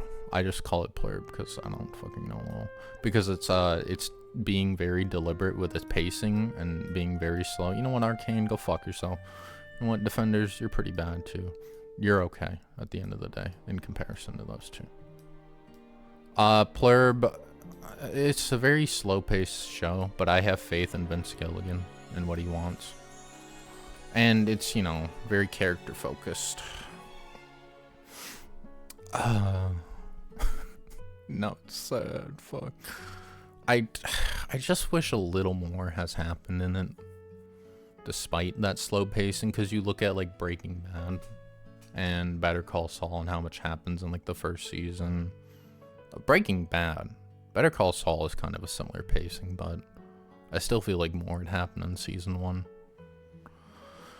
But I have faith in Vince, and it has been an enjoyable watch for the most part.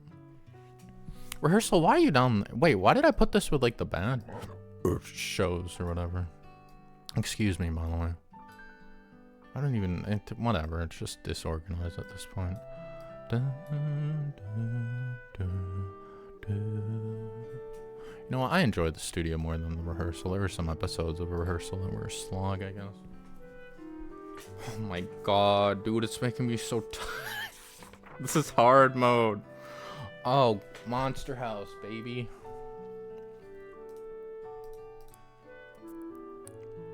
Yeah, I watched an insane amount of movies with friends, huh? Got a soundtrack? 1 sec? You're welcome to suggest it, but I mean, I'm okay with this soundtrack right now. I'm vibing to it even though I'm tired. Monster House, I remember being better than it was, honestly. And I didn't even remember it being like fucking all that amazing. Dr. Robotnik's Mean Bean Machine soundtrack. Nuh-uh. You ain't getting me with that one.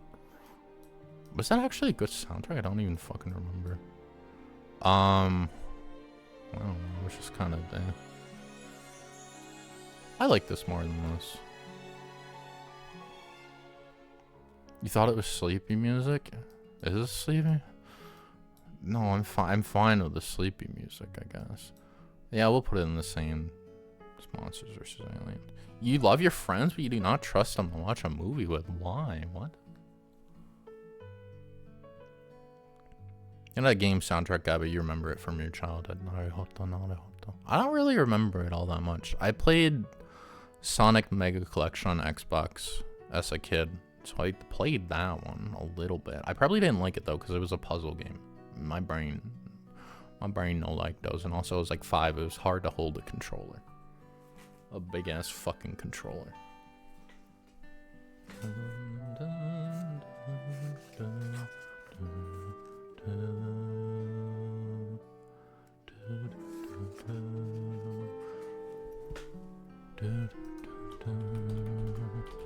Shin Kamen Rider.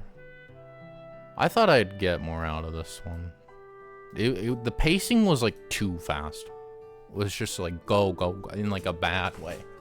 You know, it felt like shit was just happening too quick and we weren't slowing down enough with the characters. Apparently there's like another version of it where it's like separated into like story stuff, like individual episodes despite it being a film with like additional content, shit like that. And maybe that's the way to watch it. For someone who is a big Hideaki Anno fan, I was a little disappointed.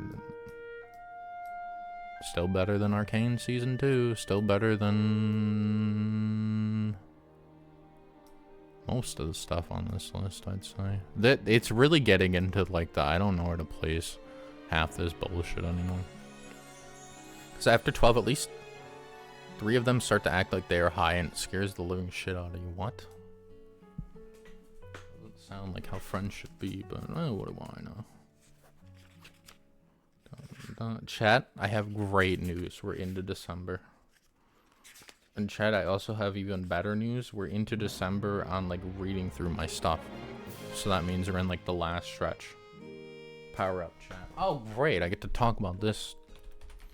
Redline. Hey, did you ever want to watch a movie where a bunch of people race cars very quickly and it's all like beautifully animated over the course of like 8 years?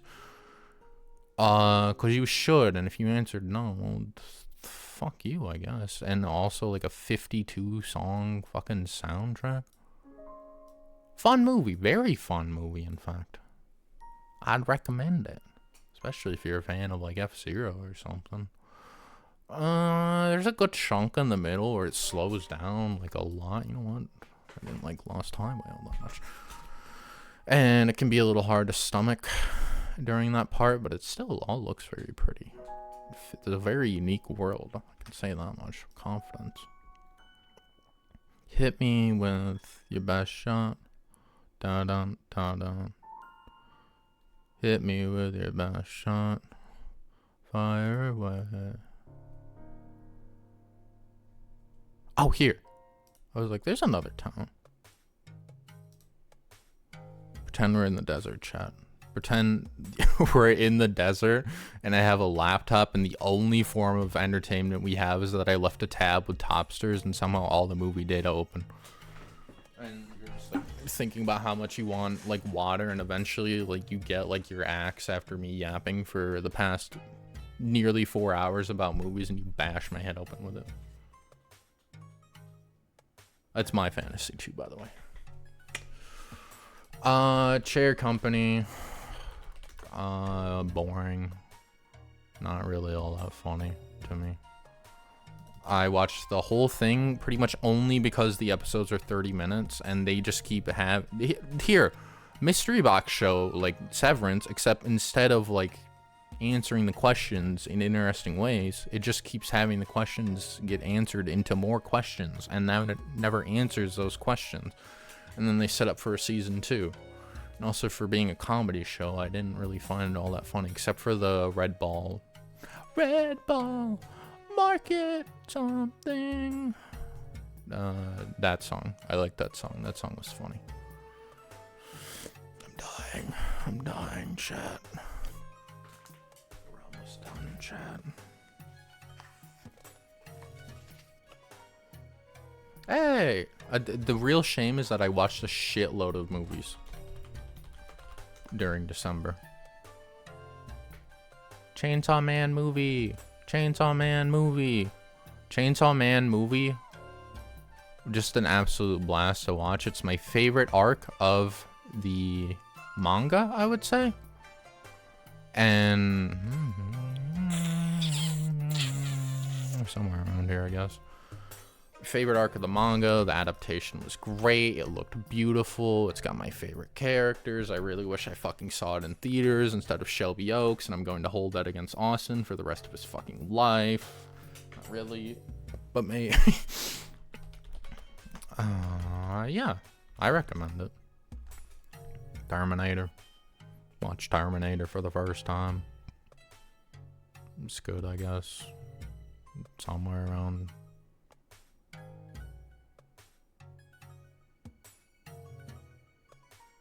My brain hurts.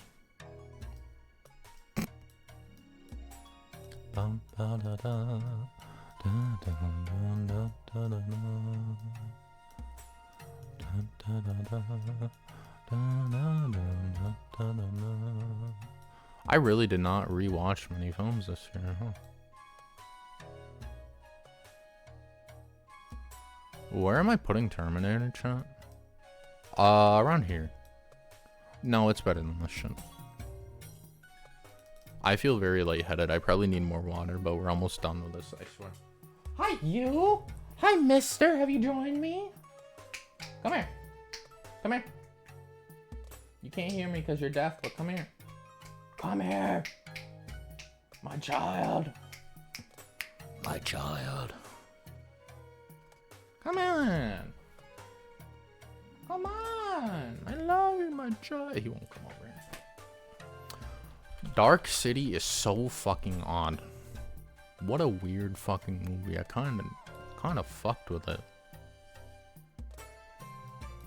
So it's like a neo-noir with like fantastical elements, and it goes to some very, very interesting places that even if I like elaborated on like the littlest bit, I feel like would ruin the movie. I think this one's worth a shot if even like that concept alone sounds interesting to you. Really good like environment design, like practical effects and set design and fucking costumes and everything. And I'm gonna like at Laser and be like, yo, you should watch Dark City.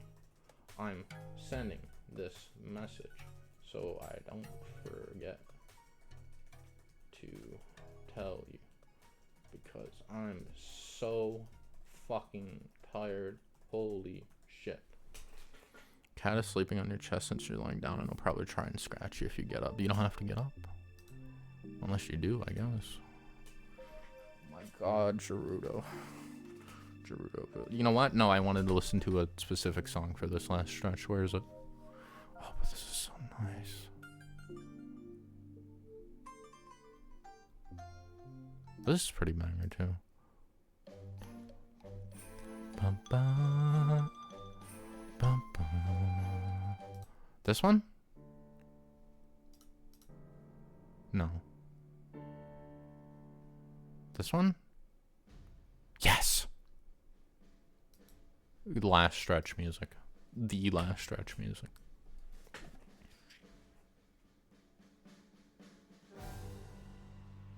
Is it? Come on, get to like the meat and potatoes, man. Aliens.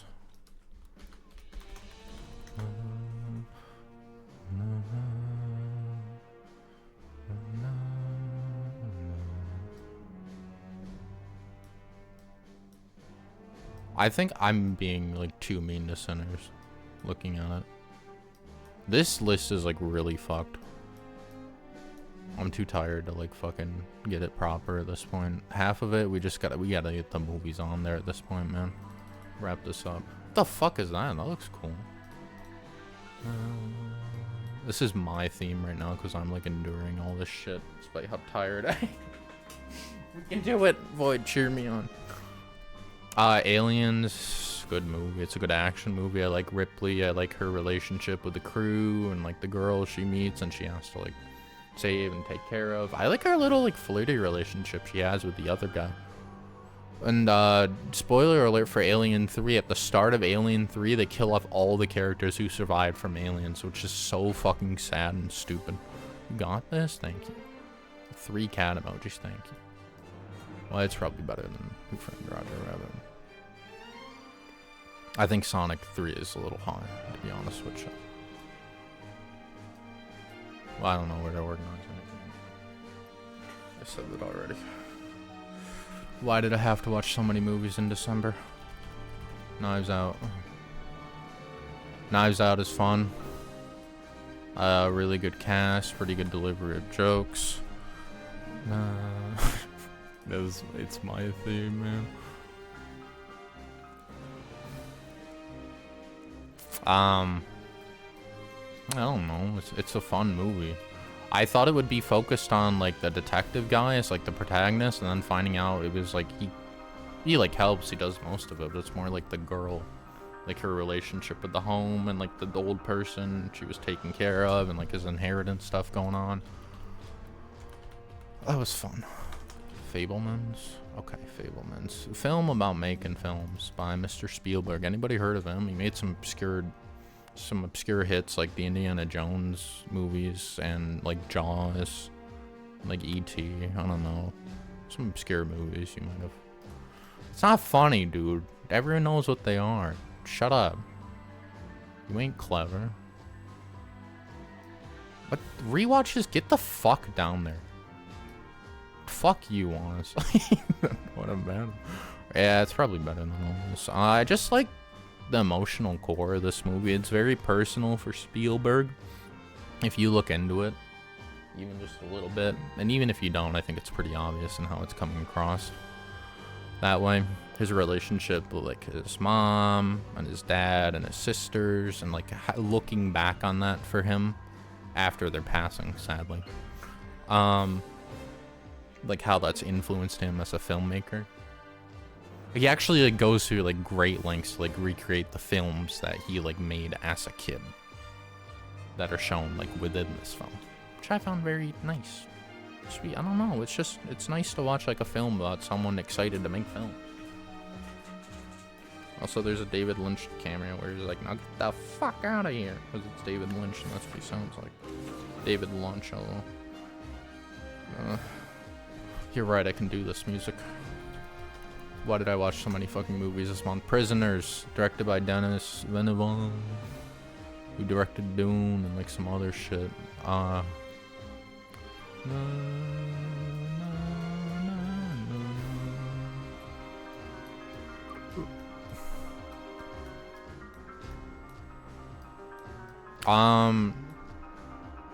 There's like a kidnapping in a small town of like 2 kids, and then the cops, one of the guys feels like the cops are like stupid and not handling it properly, so he takes things into his own hands, and meanwhile the cop is like trying to do his fucking job, yada yada yada.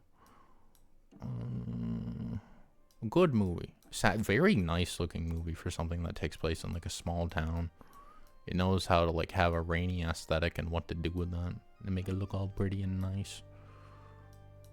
I like it very much. There's like a power gap like around like here, I would say. Days of Heaven, holy fuck, I forgot I watched this too. Days of Heaven. This movie is immaculately beautiful for a movie in 1978. They're like burning like a real wheat field at one point. There's like so many shots taken like during real sunsets, which look like such a pain in the fucking ass because you have to shoot at like certain times, you know, out in like a fucking field, and everyone has to be like perfect, otherwise they don't get the shot properly. It's like it's a cinematography film. The plot is also, it's fine. It's good, I would say. Not amazing, but I remember a lot of the shots from it off the top of my fucking head. I watched more Chair Company because I'm a fucking sucker. Oh, here we go. Here's another controversy. Pan's Labyrinth. Oh my god. The whole movie is like a metaphor for like fucking war and what it does to like children or whatever, but despite that, it focuses way too much on like the schmuck, like evil commander guy. Like way too much. It focuses way too much on that fucking guy. That is like the bulk of the movie, and meanwhile there's like this kid with like this fucking like labyrinth, whatever, I don't fucking know, however the hell I want. That's how I said it.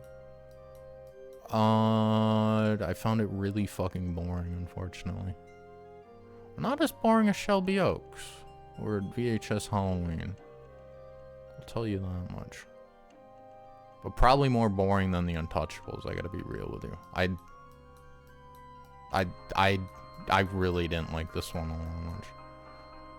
The scene, some of like the imagination stuff with the girl has like really good like practicals and cool designs, like monsters and stuff, and that really sucks because like that's like maybe 1/4 of the movie, maybe, and the rest is just the military stuff that's like very obvious. Shut up. From the start, like how that's going to play out as well, and guess what, it does exactly how you think it will. I watched 3 movies on Friday the 19th of December, by the way. That's kind of crazy. Gravity?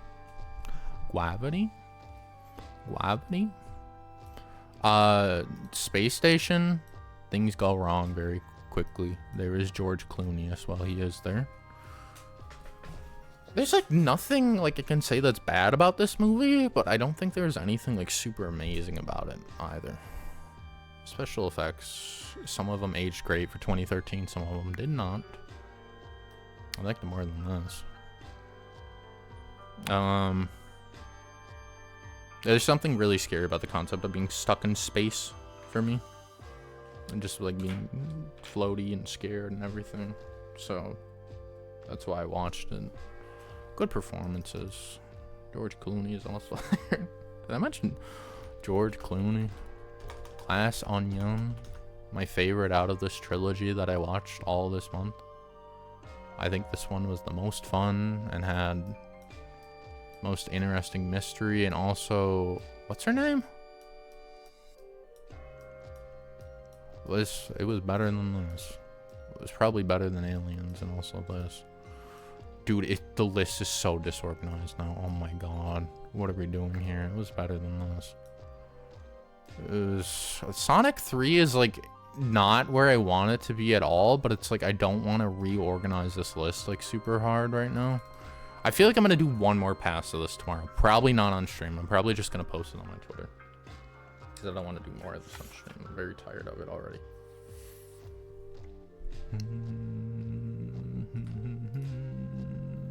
Shut up! Shut up! Go back to here. Dun, dun.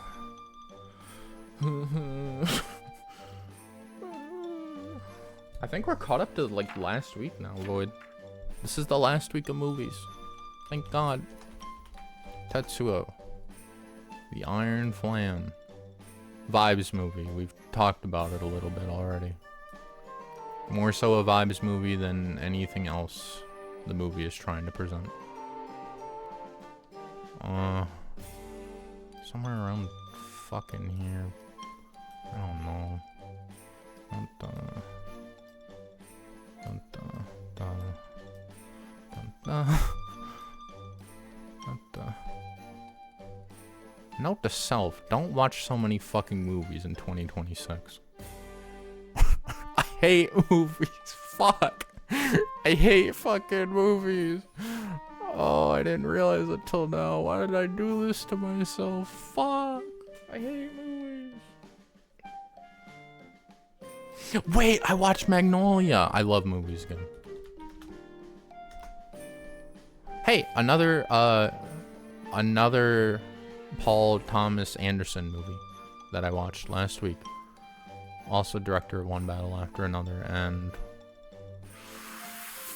Punch Drunk Love. This was great in so many fucking ways. Again, the world thing, even though it takes place in real life, there's like all these parallels going on between the characters, even though they're at like different places, like in age and like gender and everything, and like relationships. Can't watch that many movies and say you hate that many movies, but hey, you're true. It's true. You're right, it's true. I loved Magnolia for a first watch.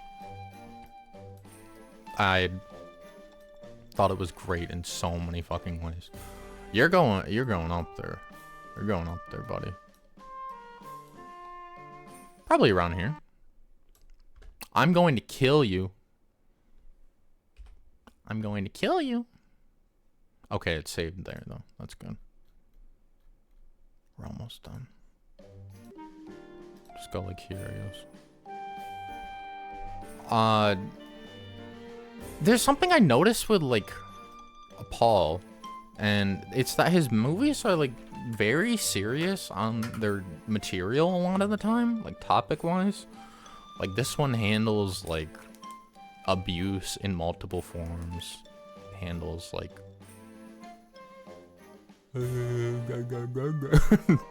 it handles... I mean, abuse is, like, a time theme of the movie. You know? So there's a lot of that there. But, like, it handles, like, people, like, growing distant from, like, their parents.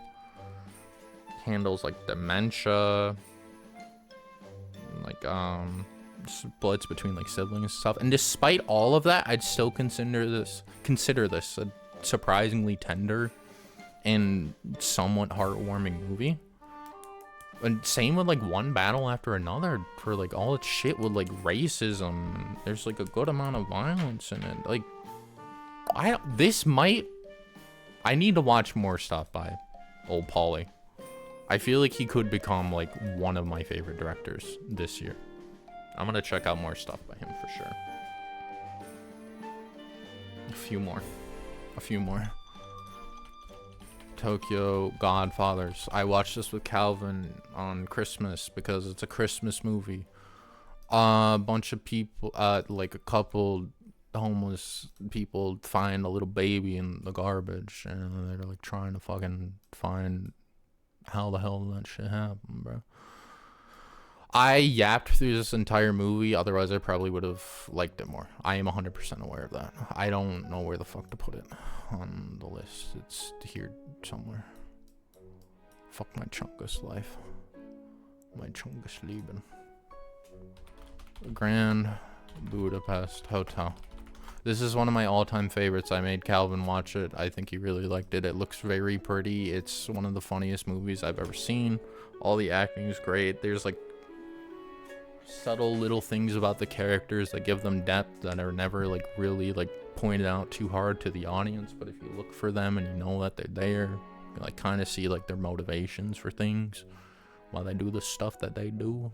I really love this. It's like a top 5 movie for me, easy.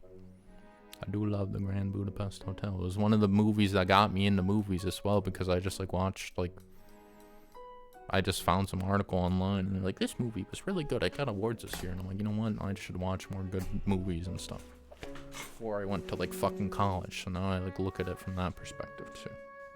Ain't that funny? My throat is hurting me.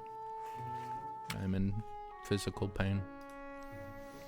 We're gonna do this. I will have to move like a bunch of things down and I don't want to fucking do that. I can't spell anymore. Five Nights at Freddy's 2 was so fucking boring. I think the first movie is a waste of potential and it doesn't do anything interesting with its mystery. I don't think it's scary. I don't think it's funny. This one doesn't even have like any idea what the fuck it's doing. It's just mainly like fan service shit and throwing plot points at the fucking screen and boring, and I hated it and it sucked and I hated it and it was bad. And I know like the movie because it poopy. Die Hard, I watched this on Christmas on my own. It was fun, pretty light on substance. I can see why people like it a lot. Probably would have liked it a lot more if I saw it when I was younger, but it didn't really gel with me all that hard.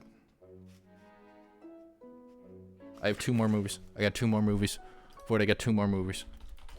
Go Dead Man. Third Knives Out movie. This was probably my least favorite of the trilogy, even though it probably had my favorite protagonist because I'm a sucker for like religion stuff.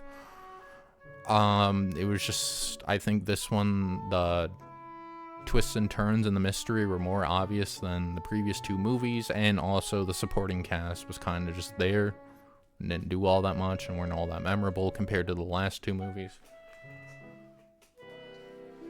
It's also probably like the least interesting setting for the 3 movies out of them. But still a good movie. I still liked it. I still enjoyed it, but holy fuck.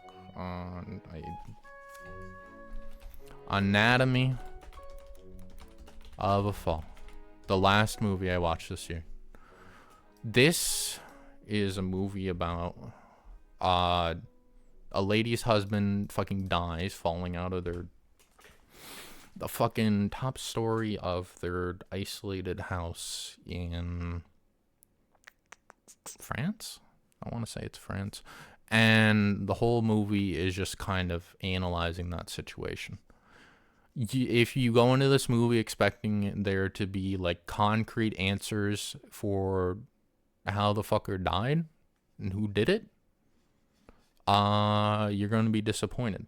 But that's kind of the fucking point, is that they give you like all the information, but you never get to fully like see what happened play out. You're mainly just looking at like the things from the perspective of the characters and their relationships with each other. It was very, very interesting, very slow, probably not everybody's type of movie. And a good chunk of it is just taking place at the house or in the court case. It's like you're kind of like a spectator to everything, you know? And you never get the full picture. And did she kill him? Did he kill himself? Was there an accident? I don't fucking know. Nobody does. In fact, the director said there is an answer, but he's like, oh, wait 10 fucking years, and then I'll tell you what the answer is. I'll tell you what the answer is in like 10 years from now. You're in the middle of Dark City? Wait, did you just like start fucking watching it? It's very much a vibes movie, but without spoiling anything, just keep watching it, and I think it's very memorable. I don't think it's an amazing movie, but you've been watching it with the family, and it was like, what do you mean you've been watching it? And that was like a month ago. What do you mean? You're watching one movie like a month ago? Chat. My throat has been shredded into fucking ribbons. You know what? Here's what it feels like.